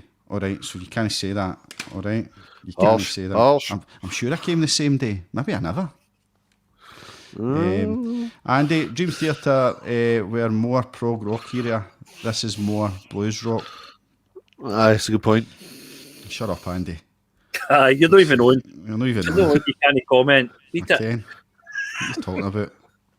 I miss Andy tonight. Leave my brother in bass alone. Stop picking on him. Oh, Tommy, me and you could I'm have not going been. to his ear. Don't worry about it. Can you imagine he was on, Tommy? Me and you would need a pillow with they two talking about bass all night. Oh, no. Yep. Probably just as well. Okay then, let's go into song number 6. It's called Faithless. Lack of faith has no shame. It is reckless, and I know there's no blame for the faithless. Great stuff. So Stephen, we'll come to you in Faithless. Andy, you've got the link. You can jump in if you want. Here we go. That's you, Stephen, no me. There you go. Okay, bud. No worries. Well, Faithless kind of the pace almost drops a little bit at the start, but while there's maybe a little bit of a drop in pace at the start, there's certainly not a drop in intensity. Again, it's another one of these tracks that just showcases the dual talents that Glenn used. The bass line at the start of this song is just absolutely delicious. I've tried to play it a couple of times and still can't quite get my fingers around it, but that's another story. That's just my bass ineptitude. But yeah, it's a cracking track. Hughes is amazing on it, both in terms of bass and vocals, and this is one of the tracks on it where you really get to hear Derek Sherinian, and his contribution to the keyboards is just brilliant, and it just gives so much depth to the song, and that's another 8 out of 10 for me. I think keys are a must in a band nowadays, aren't they? Yeah.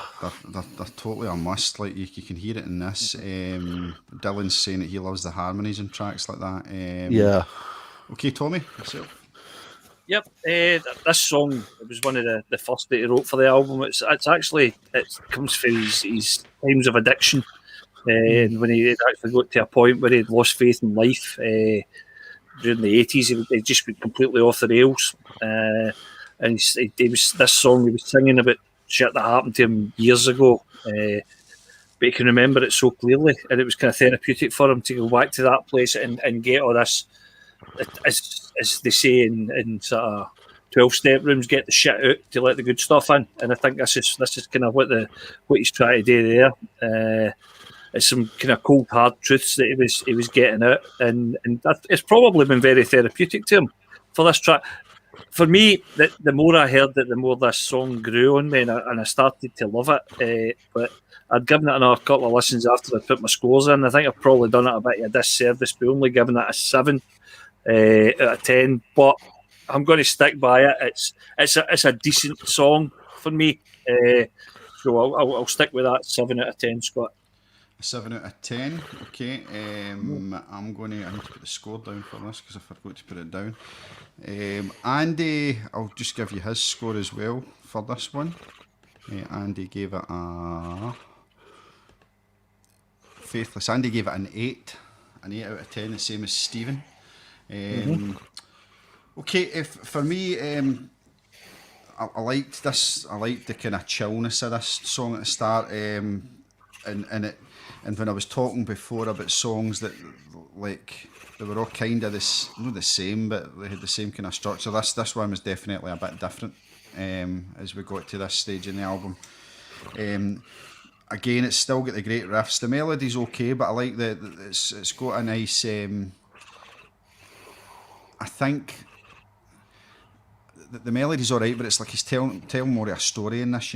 You know, Yeah. I think that's more the thing. I don't, and his vocals, he's got a nice tone in his vocal. I love the drum solo. Oh man, the drum solo, and it's great. I think Bonham kind of like he needs. Like, I was waiting for a Bonham solo or something. Like, I was kind of waiting for him to do something special on it, and he did in this with the drum solo. Yeah, I gave it a 7.5 out of 10. And the guitar tone in it is amazing as well. Somehow I'd like to, like, you hear these tones, and as we do these reviews, I'm like, I like that tone. I should maybe try and use that in a song. But like, you don't know what pedal they're using, you don't know what amps they're using or that. You've just got it in your head, and you're just hoping your guitarist kind of finds something near it, you know. So Well, if you've ever seen any of Bonhamasa's videos, I mean, he's got virtually two museums at two of his houses. I think one in Memphis and one in California, and there's just guitars and amps, it's Fenders, it's Marshalls, and he's got Strats, Tellys, Les Pauls. He's got just the most obscene guitar collection you could possibly imagine. and he'll use his on stage guitar rig will be amazing, because he's got to use to get all the different sounds. He's got to use different guitars and like pedals and stuff like that. Or does he change his guitar a lot? Yeah, he's pretty much a different guitar every song. I've seen him a couple of times, and he's pretty much a different guitar for every song. Whereas you've got Michael Rhodes on the bass, just standing out the back with a Fender Jazz and a dirty great big Ashdown stack, just growling away in the background. Okay then, so that song Faithless is a 7.63 out of 10. Nice. So Outsider 8.75, Man in the Middle an 8 out of 10, The Battle for Hadrian's Wall 7.5, Save Me 8, Smokestack Woman 8.13, and Faithless 7.63. So our favourite song at the moment is the opener, The Outsider, and that takes us to our next track in the album, which is An Ordinary Sun. Here we go, track number 7.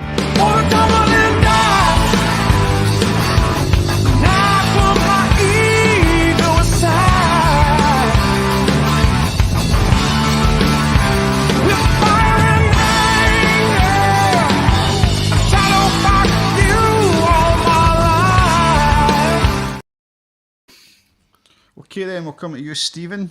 Yeah, well, this is the second track on the album to feature Joe Bonamassa in the principal vocal part, and it's a very, very personal track from Bonamassa.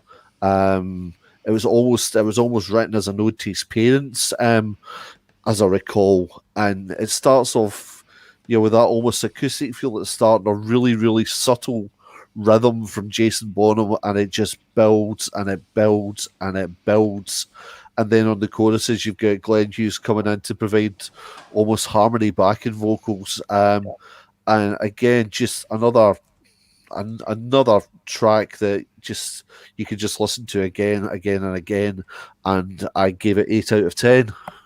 An 8 out of 10, excellent. Tommy, we'll come to you. Yeah, this song, as Stephen rightly said, it's an ode to Joe's parents, who kind of worked their fingers to the bone so that he could get what he needed. They ran a guitar shop in New York, and I think they worked all the hours God sent to try and kind of get him his foot on the on the ladder going forward, you know. But it says Glenn Hughes said in an interview with Music Radar that if I were Joe's dad, I'd be bawling my eyes out in this song. But Joe's very coy about it. Truth of the matter is, he's an amazing songwriter, such a gifted songsmith. It's a very old type of song, I know, to one's parents. And the funny thing is, Joe told me it's not about his parents, but I know it is. So don't tell him I told you. My take on this is this is one of the epic tracks on the album, and I can see me, if I already have put this on my own playlist, this is one I'll go back to again and again. I love a long song, and I love a story song, and I love, but this song is just absolutely phenomenal. I've given it an 8.5 out of 10 for Ordinary An 8.5 out of 10. Yep. To get to my notes here. Yeah, so I wrote that. I like this one. Again, it's got a good structure and rhythm with a solid melody. A nice guitar behind the vocal as well, and the harmonies stick out a mile in this. It's a long song, and I seen the length of the song. I expected a kind of huge end to it, with a massive guitar solo, and we definitely got that as well. And it was that song's a good listen when you're driving. You know, it's a really good listen song. I gave it a 7.5 out of 10 for that one, and Andy gave it an 8. Oh God, Andy's loving this album tonight. So let's see what on Ordinary Son get 8 out of 10. So this album's scoring very well just now.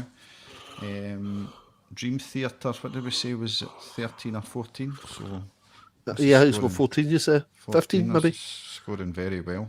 Yeah, quite a similar thing. Stephen Wallace, I just love the riffs. It's so effortless when you watch them. Harmonies are tremendous. The harmonies in this are brilliant. Indeed. Is it Bonamassa that does the harmonies with Glenn Hughes? Yeah. No, it's Bonamassa. Bonamassa does the main vocal on this one. He's the main so vocal. It's Hughes comes in with the harmonies in that one. Yeah. Excellent. I should have listened because you did say that, Stephen. I'm sorry about that. Yeah, that's all good, man. It's all good. Okay then. Let's see. Song number 8 is "I Can See Your Spirit." You get so far, get out the way, our Lord is gone. Come at midnight, I pull down my gun. And I wanna feel like I can see your spirit. Okay then, let's go to Stephen in this one. Yeah, well, for this one, you'd almost the sort of plaintive, reflective tone of Ordinary Son, and it's like they got back in the studio after this, turned everything up to 10, looked at each other, and went, right, let's be Led Zeppelin for a track, and just absolutely ripped into, something that could have been off of Led Zeppelin 2, basically. Absolutely thunderous rock track with Glenn Hughes just giving it the full beans and allowing again Bonamassa just to re-emphasize that if you think he's only a blues guitarist, well, yeah, think again. He can rip and shred with the best of them. Just an absolutely cracking track, and I gave that one 7 out of 10. 7 out of 10. Also some fine keys for Derek Sherinian as well on it. Mm-hmm. Excellent. Tommy? Yeah, this song, when they wrote it, the first half with the riff, they listened back to it and they thought it was too close to Misty Mountain Hawk, the Zeppelin. So Joe went back and turned the riff room, and they said what they said about it is, before you know it, it was a fantastic ADE barroom rocker, a 1970s rock and roll romp, and for me, it's just another shit kicking rock and roll foot tapper. Brilliant track. Like the rest of the album, this one is another 8.5 out of 10 for me. Just the head gone, the feet are gone, the arms are gone. You're air drumming, you're singing along, brilliant. Just, and as you say, Scott, one for driving down the bypass and hitting the limiter on the van. That's what it would be for me. The needle's no moving anyway. Just want to keep going. It's a fast driving song. So you're giving that a 8.5. an 8.5 out of 10. Stephen gave it a 7. Andy also gave it a 7. Stephen Wallace, can just see or hear Gav McMulkin playing the lead on this. Oh, that's a shout, Stevie. Yeah, that is a shout. Aye, that's one that Gav would just give it. He'd just head back, eyes shut, and let rip. Yeah, that's a shout. I was, I thought this was too messy for me, and it was more the vocal on it. I thought the vocal was all over the place on it. I mean, I'm not saying the guy's not a great singer. He's obviously an amazing singer. The vocal singing's great, but I just thought it was far too messy. But it doesn't take away the fact that the instruments in the song are driving it. Again, that the riff on it is superb, just like every tune. So the guitar on this is definitely the star for me. I just think the singing's like it's just too much, you know. Like for me, it's too much. It's too much of that kind of hair metal type singing. I just thought it was messy. I gave it a 6.5 out of 10 for that one. So the final score for I Can See Your Spirit is 7.23, and I'll add that to the score list. 7.23. I'll do that just now. I'm trying to also get a track ready for your Tommy Clark question as well, which is coming later. Okay then, and we have a comment as well from Ewan. Hey guys, Ewan. So Ewan O'Donnell. Ewan O'Donnell. Oh, good stuff. Hi, Ewan. One of the ones, aye. How are you getting on? It could have taken me about 10 minutes to work out that's who that It was. must be a policeman, a teacher, or something like that. Like, Aye. You can't use your right name. You have to be in disguise. Who's Ewan? Is that Ewan from Wildcard? No, he worked behind the bar at the Eagle. Right. And played guitar at the jam session quite a lot as well. Right. I think I know who you're talking about. Does he get hair? No. That's right. That's who I think you're talking about. Yeah, I was right. I didn't want to say, is he bald? What's he saying? No, someone tried to hack my account. That's how it's backwards. Oh, nice. Good. Does that sound good? Excellent. Love it. Excellent. And has he got hair? I used to. A long time ago in a galaxy far, far away. Okay then, so song number 9 is called Little Secret. Here we go.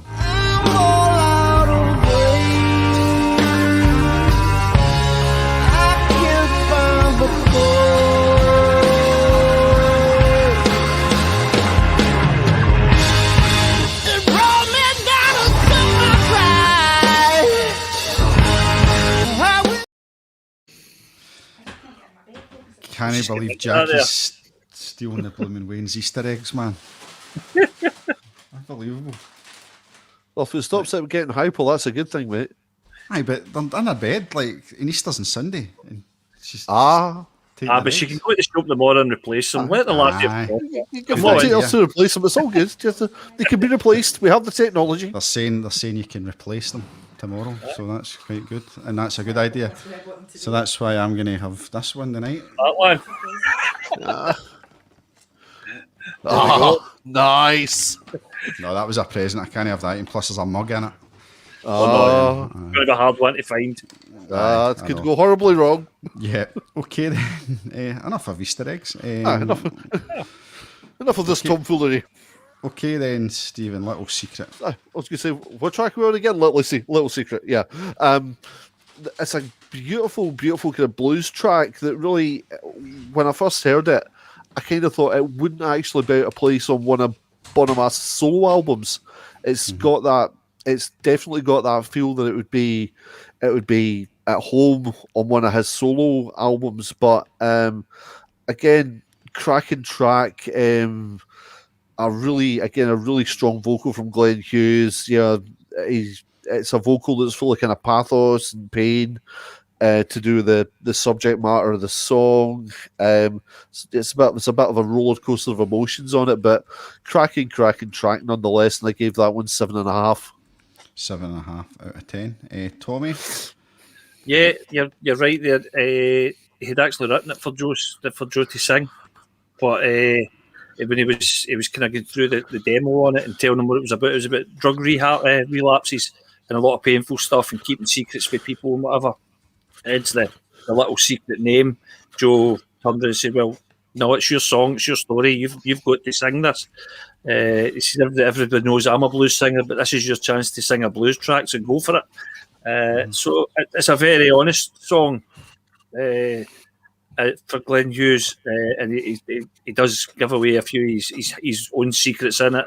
He doesn't want to keep secrets for anybody anymore, so it's all out in the open. I was getting kind of glimpses of Free on this, and maybe Gary Moore. Certainly Gary Moore, yeah. Gary Moore. Yeah. I don't know just whether it was the vocal, that kind of range of the vocal it was getting kind of free in my head for some reason. Obviously the kind of with the bluesy element, the kind of Buddy Guy side of it and all that kind of stuff, but I love this song. I just thought it was absolutely phenomenal. Just a great blues song, and I gave it 9 out of 10. 9 out of 10, great stuff. Andy gave this one a Little Secret a 7.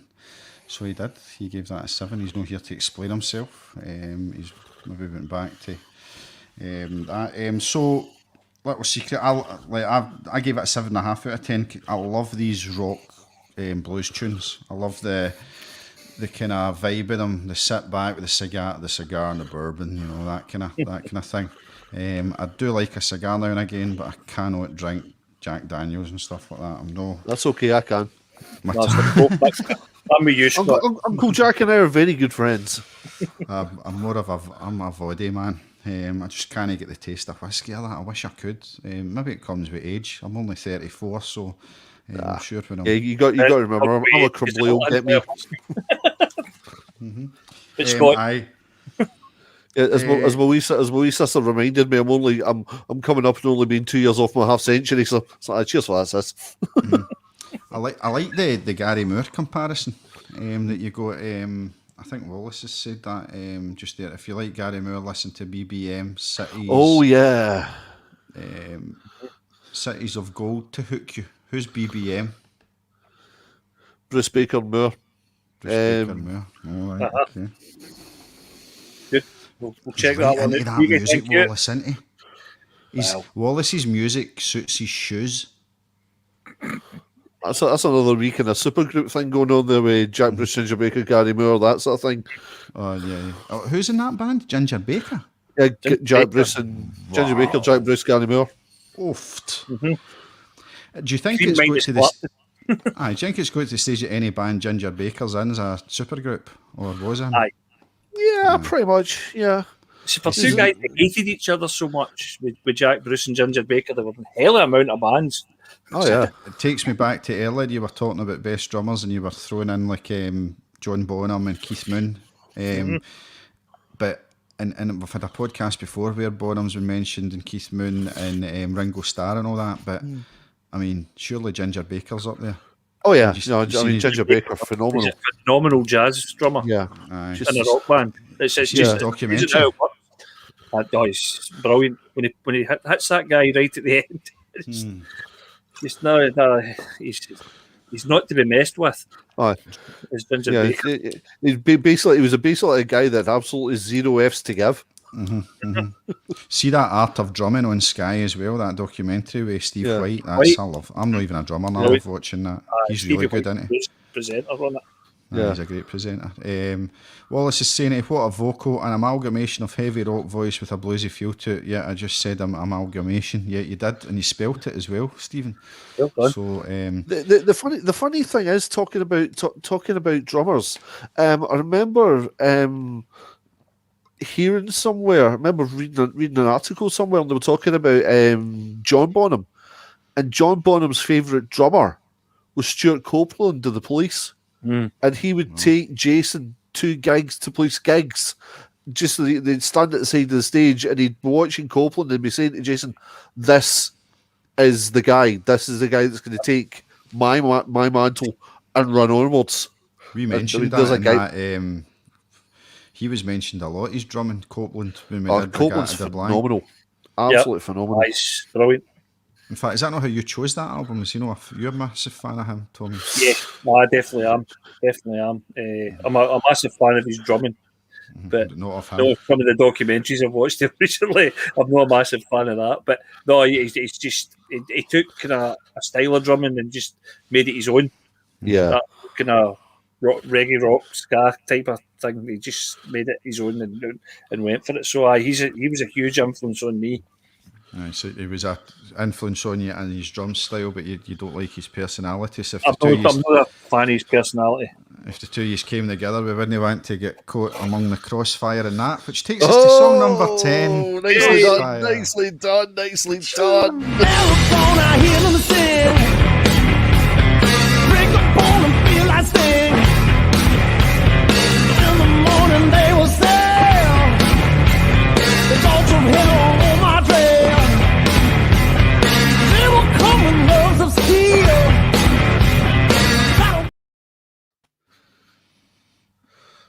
Yeah, now I'm so glad. I'll go with you first, Stephen. Yeah, I want to hear your opinion on this. I have to apologise because I've just realised I think I've given you completely the wrong score for this. So I've given you the wrong score for this. That's all right. Give me the right one then. I do apologise for it. I have erred my mistake. Yeah, this song. The first couple of times I heard it, for some reason it didn't grab me. But it was a bit of a grower on me, this one. I don't know what it was. It just it didn't grab me like the other ones did. But as I listened to it more and more, I thought, actually, no, this is one of those ones that grows on you. Again, you've got the whole lovely interplay between Bonamassa and Hughes with the guitar and bass mirroring each other and just that solid driving beat. And the thing that sort of stuck with me was the end of it with the keys playing over the drums and the guitar. It's got a very, very Genesis feel to it. Yeah. It's got very, very kind of early 80s kind of when Phil Collins came to the fore with Genesis. It's got that kind of almost like that Abacab kind of vibe going on with it. But yeah, it's a good track, but for me, I'd probably say it's the weakest one in the album from my perspective. And I'd give it a 7. A 7. Okay. Tommy? Yep. He was trying to go with a kind of groovy Hendrix vibe for this one. He asked Joe to kind of strap a strat on and play it, and Joe wasn't really feeling it. It wasn't liking that at all. But then when they put the red button on and started recording, he was just running about like a kid. Loved it and just played something completely different to what they were working on.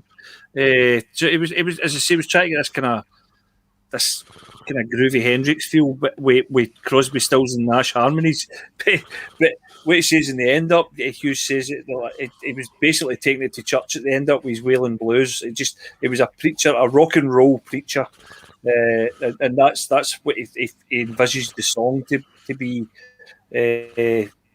But me, it's a riff laden, nice harmonies, kind of just a decent, solid blues rock song. 7.5 out of 10.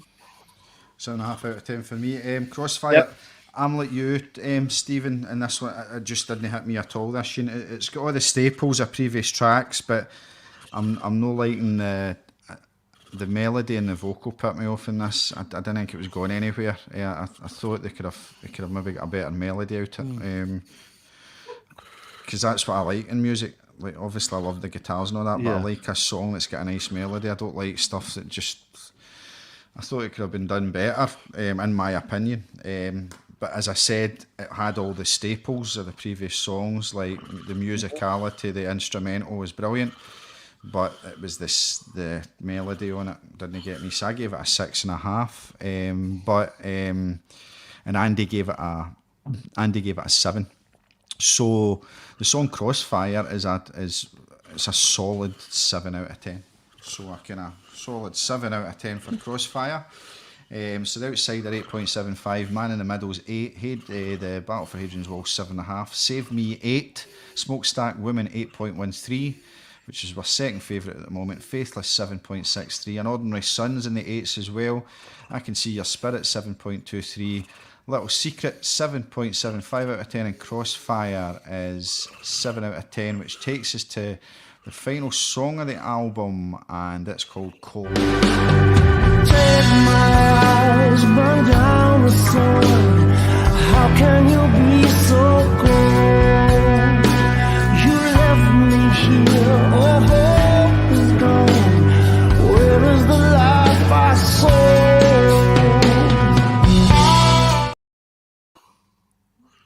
Okay then, so it's the final track, Stephen. Yeah. Let's see what your thoughts are on that. Well, for me, they saved the best for last. Cold, it starts with a really almost a foreboding instrumental introduction that gently starts with the keys, flows into the bass, then the drums, and then you've just got the most gorgeous soaring bit of guitar work from Bonamassa to take it into the actual song. Lyrically, it's just phenomenal. I just absolutely love this track, and Hughes's vocal on it. You can almost hear the despair in his voice at times going through the song. It certainly, for me, it certainly pays homage to the track Mistreated off Deep Purple's Burn album. It's probably one of my favourites, certainly one of my favourite Blind Country Communion songs. I'd say it's probably in my top 10 of just favourite songs. It's an absolute cracker, and I give it 10. 10 out of 10, superb. Tommy, what an end to the album. Don't know many I times. know, absolutely brilliant. This track, it started off with Glenn Hughes writing another song, and Joe Bonamassa saying that's a Glenn Hughes song, no a BCC song. So I kind of drove away. It was raging, and I kept hearing Kevin in his head going, "Just be desperate, be desperate." And he wrote that song about pain and dealing with grief in public. It's how he was feeling at the moment, and he played it to Bonham. And when Jason Bonham first heard that song, he just freaked out and just burst into tears, and it was just feeling missing his dad and all that. It's just the song just took him that much, and the kind of Whammy Bar solo for Joe Bonamassa is just absolutely phenomenal. Brilliant end track to the album. Left you wanting more. Going, when's album 3 coming out? Yes, give me more. 8 out of 10 for me for that one. Cracking end to the album. Excellent. So, Stephen, your album score was 8.27 out of 10. And Tommy, you're just 0.05 off at 8, so you're 7.95 out of 10. Andy gave this tune at the end an 8 out of 10 as well, which is 7.82 out of 10 for Andy. I'll just get the score of the album in a minute, and I'll just do the Cold score. For me as well, what a tune to end the album with. Absolutely loved it.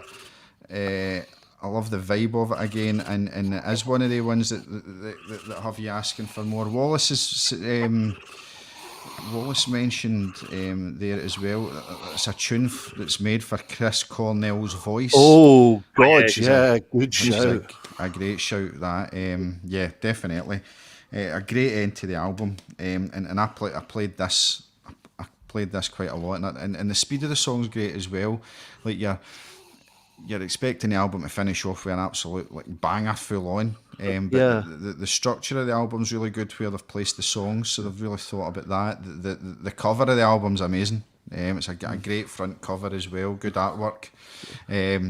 So a good package all in. I gave the album that song an 8, and the album a 7.23 out of 10 all in. For me, just over 7.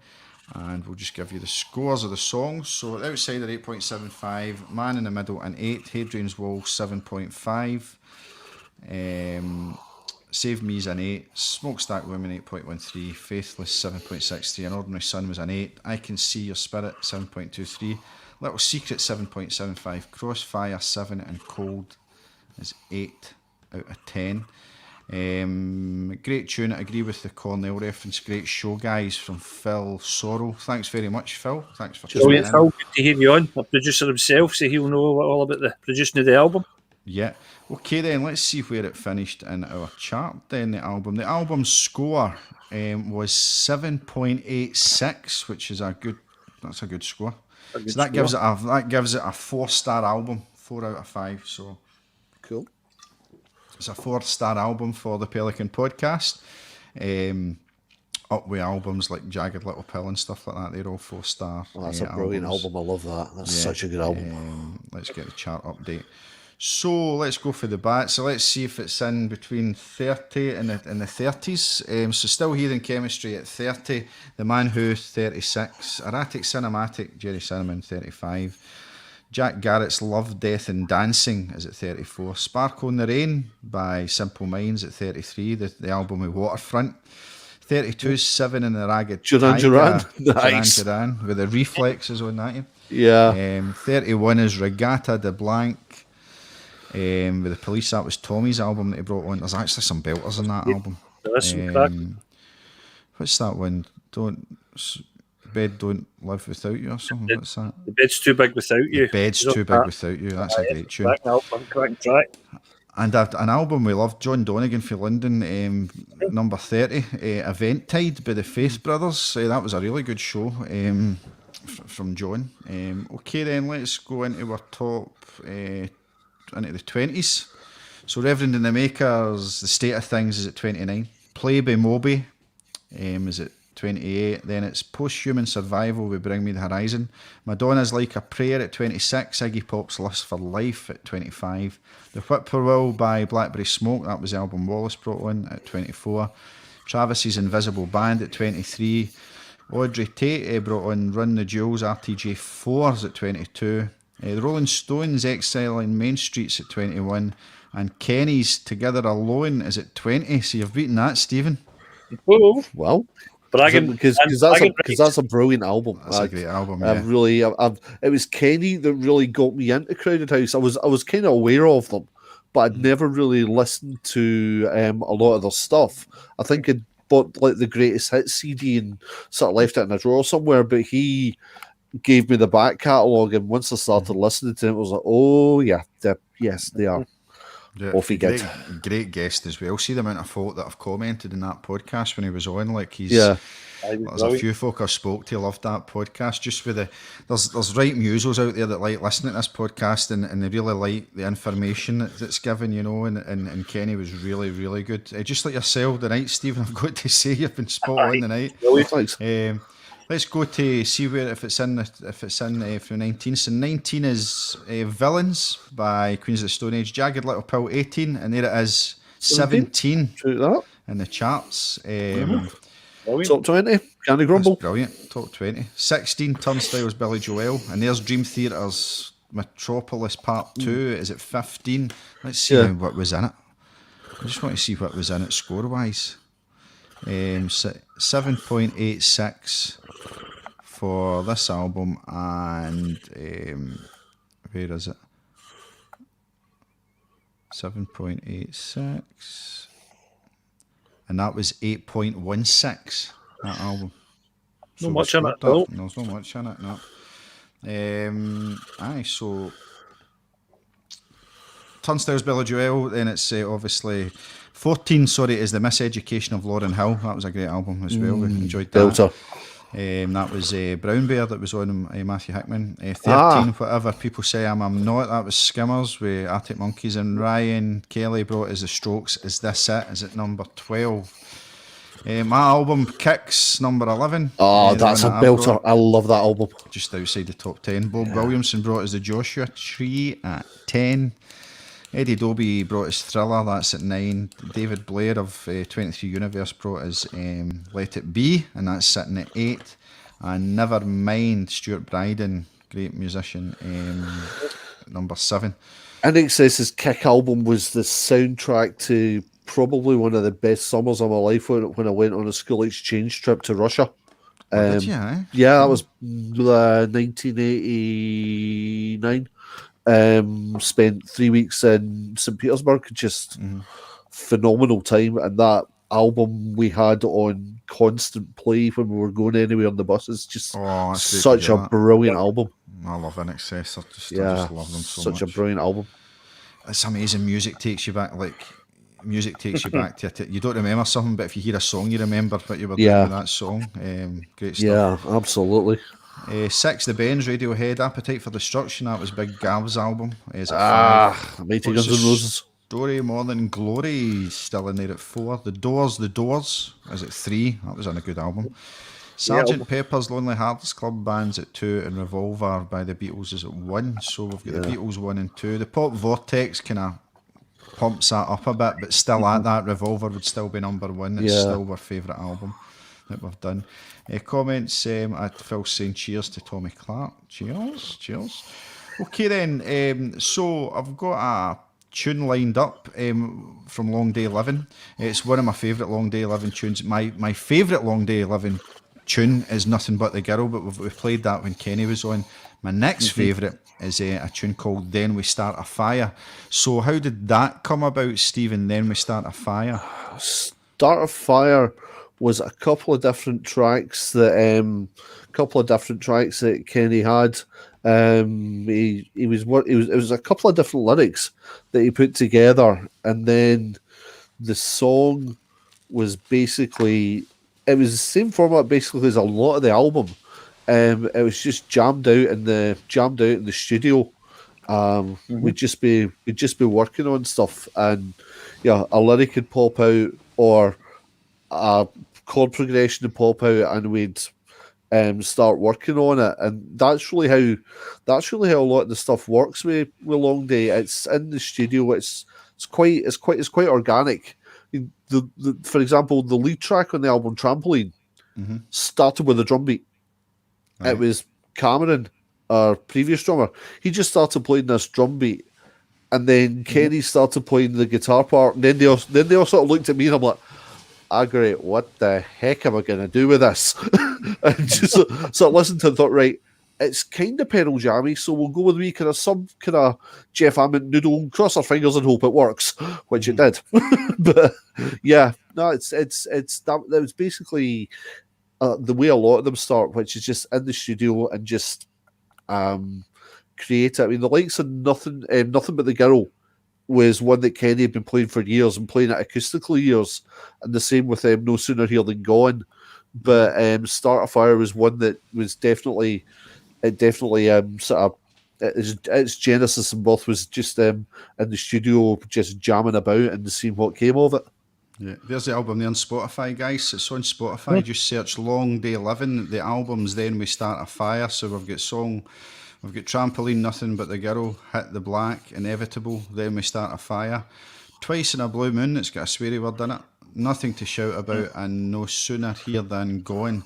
So we're going to play Then We Start a Fire, but before we do that, Stephen, Tommy's going to ask you the Tommy Clark question. Okay. Yes, the one we ask everybody I ever speak to. You are the headline act at your dream gig, and I'm going to ask you for 3 support acts and a venue. Now, the 3 support acts can be anyone alive, dead, bands that have been split up, dig up corpses to get them back on stage, whatever you want for these 3 bands. So what we'll do is we'll play the song, and then we'll come back to you for your answers, which gives you a couple of minutes just to think about. You probably don't even need it because nobody usually does, but we'll give you a couple of minutes just to think about your 3 support acts and your venue. Awesome. Over to you, Scott.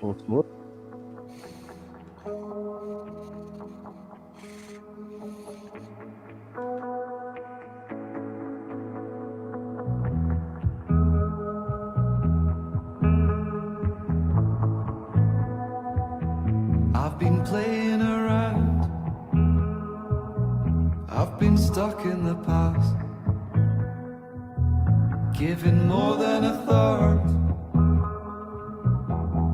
less than half.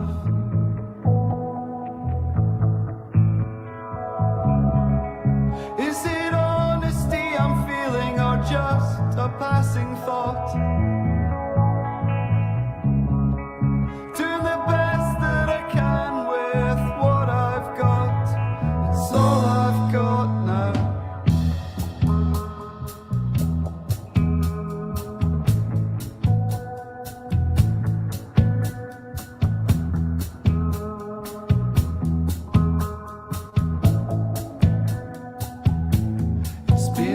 my mind. It's still bugging me yet. I need a new line, 'cause what you see is not all you can get. Is it only on the inside? Can you see it in my eye? Could you help me make some matches? And then we'll start a fire.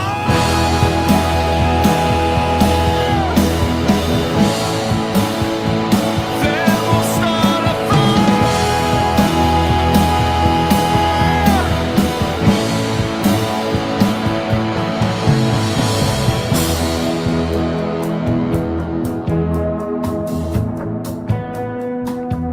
Growing up by default, but not by design. If seeing is truly believing, then maybe I'm blind.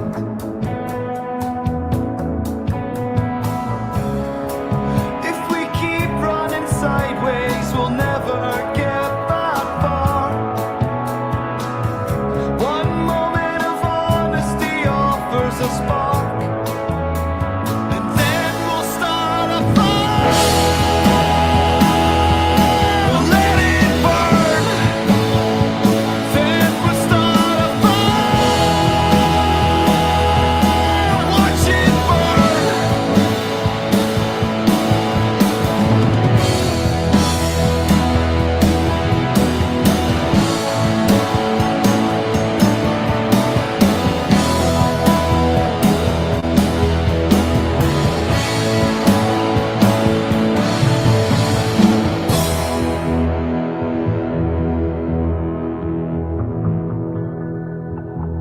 I've been running around, I've been walking alone. But one day, sooner or later, we'll all return to the sun. And then we'll start a fire. Let it burn. Then we'll start a fire. Watch it burn. Then we'll start a fire. Let it burn. Then we'll start a fire. Watch it burn. Watch it burn. Watch it.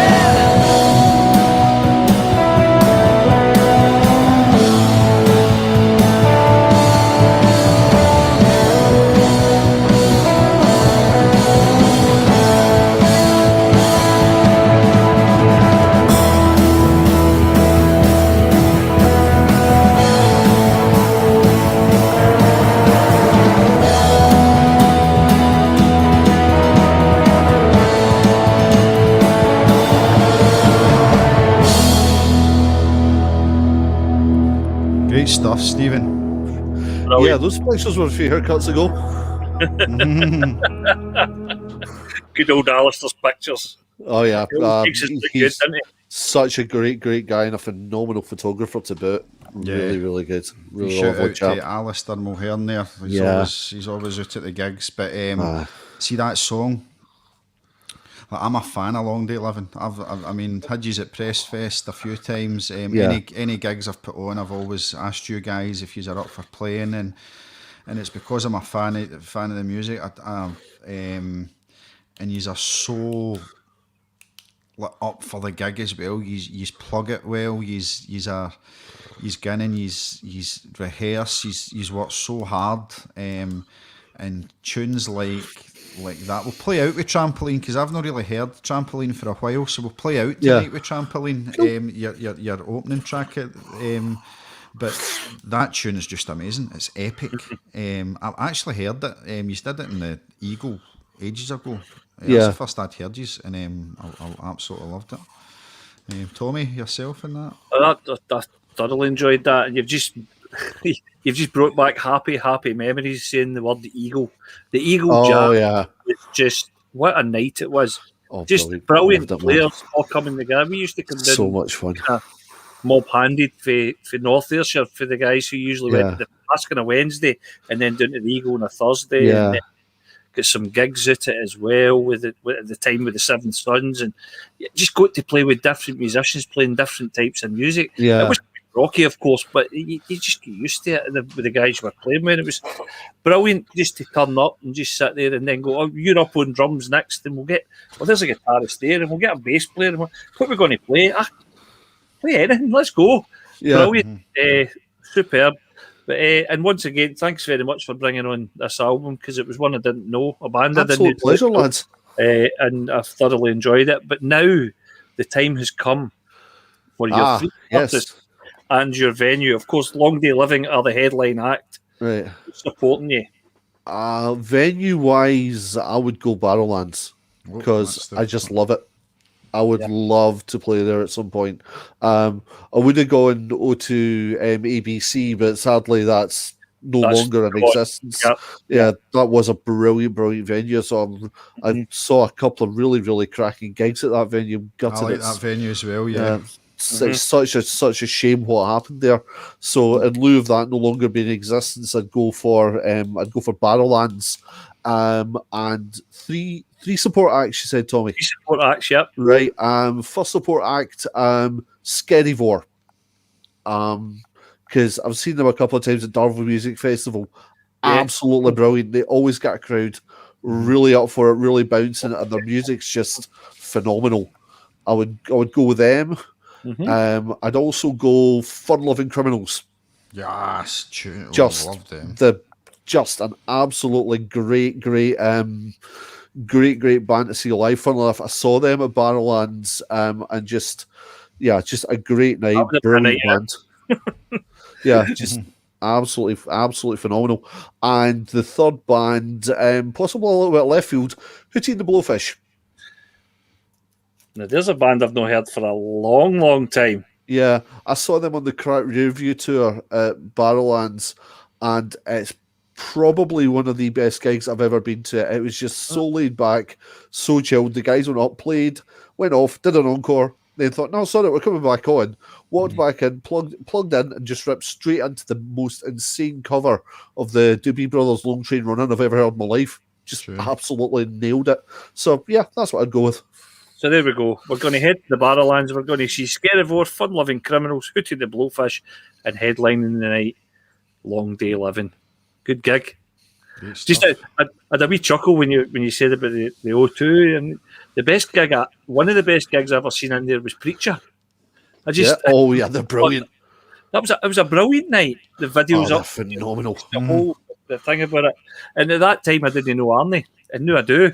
And he's what a keys man he is when we talk about keys man. Preacher are absolutely phenomenal. Thoroughly enjoyed that, and it's what a venue to lose. It really is. It's absolutely terrible. But funnily enough, what's happened to Preacher? They've not done anything for about 2016, 17 or something. They're still playing, I think. But next time I get to speak to Arnie, because I've not spoke to him in about a year either, I'll try and find out. But it'd be great. Stephen, you jammy, what's it? You jammy get. Nice. It's carried for a few folk, Wallace. Nice. David Galloway as well. Sorry, Stephen, just catching the end here. I'll go back and watch from the start. Is David the singer with Wildcard? No, Earthbound, the covers band I'm in.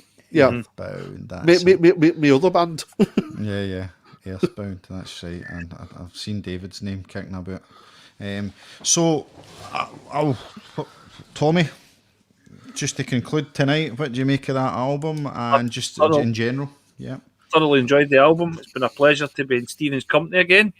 It probably has been since the Eagle Jam or stuff like that. This is the last. Yeah, probably, mate. Probably. Love the band. It's the time you get some more stuff out. So once we get off this lockdown, get back in that studio and get some more stuff out and get it up to me. As soon as we've got something recorded, my friend, I will send it your way. That is a promise. Yep. And I really want to get this Barrowlands gig booked and get Hootie and the Blowfish, Fun Loving Criminals, you guys there.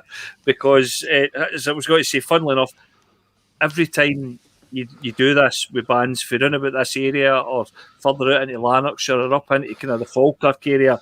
Everybody wants to play the Barrowlands. They all want the Barrowlands, and it's just that iconic, super iconic venue. Oh, So yeah. nothing happens to it. We need the Barras. Indeed. Thoroughly enjoyed my night. And just another wee thing, just before I go, Scott, we were talking about Matt Hickman, Brown Bear. He is doing a live playing of his album tomorrow night. Yeah, we shared that. Facebook Live.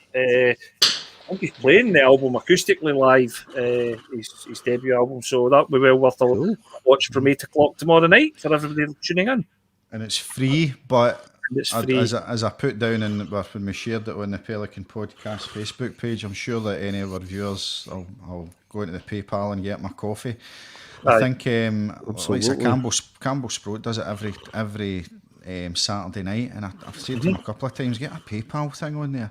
And he's like, no, I don't want to do that. And I'm like, fucking do it, man. You're entertaining folk on a Saturday night. Folk will pay. Starsky's been doing this. Starsky's been doing the same kind of thing as well. Yeah. There is an actual specific site you can just, it's called Coffee or something like that. Aye. And it's £3. It's just a £3 donation to buy the guy. Folk are easy use their like folk know like now have their details saved in their phone. Like it's just pressing a button. I think these guys should definitely, especially through lockdown, they've been a year without anything, you know. Yeah. Like Well, that's the thing I noticed. Bonamassa did a concert last night at a theatre, and he was doing like kind of rock power trio thing, and the proceeds were going to He's Keeping the Blues Alive charitable foundation, and also I think some of the proceeds were going to the guys that he normally has as road crew. And I've seen quite a few bands doing that over the course of lockdown. They've just been live streaming gigs, and the proceeds are going to the guys that they normally have as road crew to try and keep them in some cash, which is really good. We're nearly out it. And some good news as well is I'm meeting. Hopefully, I've kind of put the feelers out for a Pressed Fest thing this year, so we're nearly get that going again. But there's a few things that we need to tidy up. Obviously, it's going to be difficult to have them in pubs just now, I think. But I've got an idea for outdoor, and I'm speaking to the council next week just to see. They're basically giving me a list of things that can be done and can't be done. So we'll work with the can be dones. But so hopefully, it's coming. It's coming. Our band's already been asked to play a couple of gigs. Hopefully, Butte Fest will still go ahead. So it's coming. But Stephen, yourself, have you enjoyed the pod? I know you watch a few weeks and you seem to enjoy it. Have you enjoyed being on it? It's been hugely enjoyable, lads. It's been good, and I'd like to do it again at some point. No bother at all. Well, we're keeping it going. Obviously, when we come out of lockdown, there'll be some that will be on this kind of. It's good we can do it like this, but we're really into getting it live. It's all around a table in different venues and getting like the acts to come and play. Like to play like a couple of their own tunes and then see how we play clips of songs. We might get the bands to maybe play a full cover of one of the tunes on the album that they choose. So that would be good. I'm also talking to like to do stuff like that. I'm going to need producers and that, and we're getting to the stage. I always said by podcast 50 I'd be looking for sponsorship. So if anybody'd like to sponsor the podcast, we've got a good reach now. I've got all the Facebook and Instagram and YouTube analytics and data there that shows how we're doing. So if anybody'd like to sponsor us, just give the page a message. But Stephen, you've been a great guest. Your info on the band that you've brought to us, your love of the songs as well, and it's a good scoring album. So it's been great to have you on. Apologies you couldn't get the album that you wanted, but fortunately Nick's doing your album next week. So the album that you wanted next week, so it'll be good to get you giving your info on that as well. So if you're on next week and we see you I might send you a wee link and you can come on and give us some trivia. We'll just get you on live because Absolutely, buddy. I feel bad that you never got the album, but you just get in there before you. That's all good. No, I mean, if I'm around, yeah, I'd be happy to jump on. Yeah, absolutely. Yeah, I'll send you a link. You can just jump on, even if Cool. you just can make it for 5-10 minutes. I want to start doing that as well. Just if there's a guest, just jump them on and give us their opinion. But excellent podcast tonight. Really enjoyed that. Really enjoyed the album. As I say, next week we have got Nick McLean, and he's doing A Kind of Magic by Queen. And guests coming up, we've got Carly Connors coming up soon. We've got Becky Wallace. We've got John McMustard. We've got Coochie Cash is coming on soon as well. And Ian McAdam, Eddie Wallace. We've got many more. We're booked now, right? I think, am I saying we're booked? Pretty much the whole of April's booked and into May as well. So it's looking good. We're keeping it going. We've kept it going, Tommy. Eh? It's just, considering for the first one we didn't even know what was going to happen, and then walked through it, and brilliant. Aye. Excellent. So we'll play out with your tune Trampoline. This is Long Day Living, and this is Trampoline. Good night, folks. Let's see Night, if it folks. plays. Take care, guys.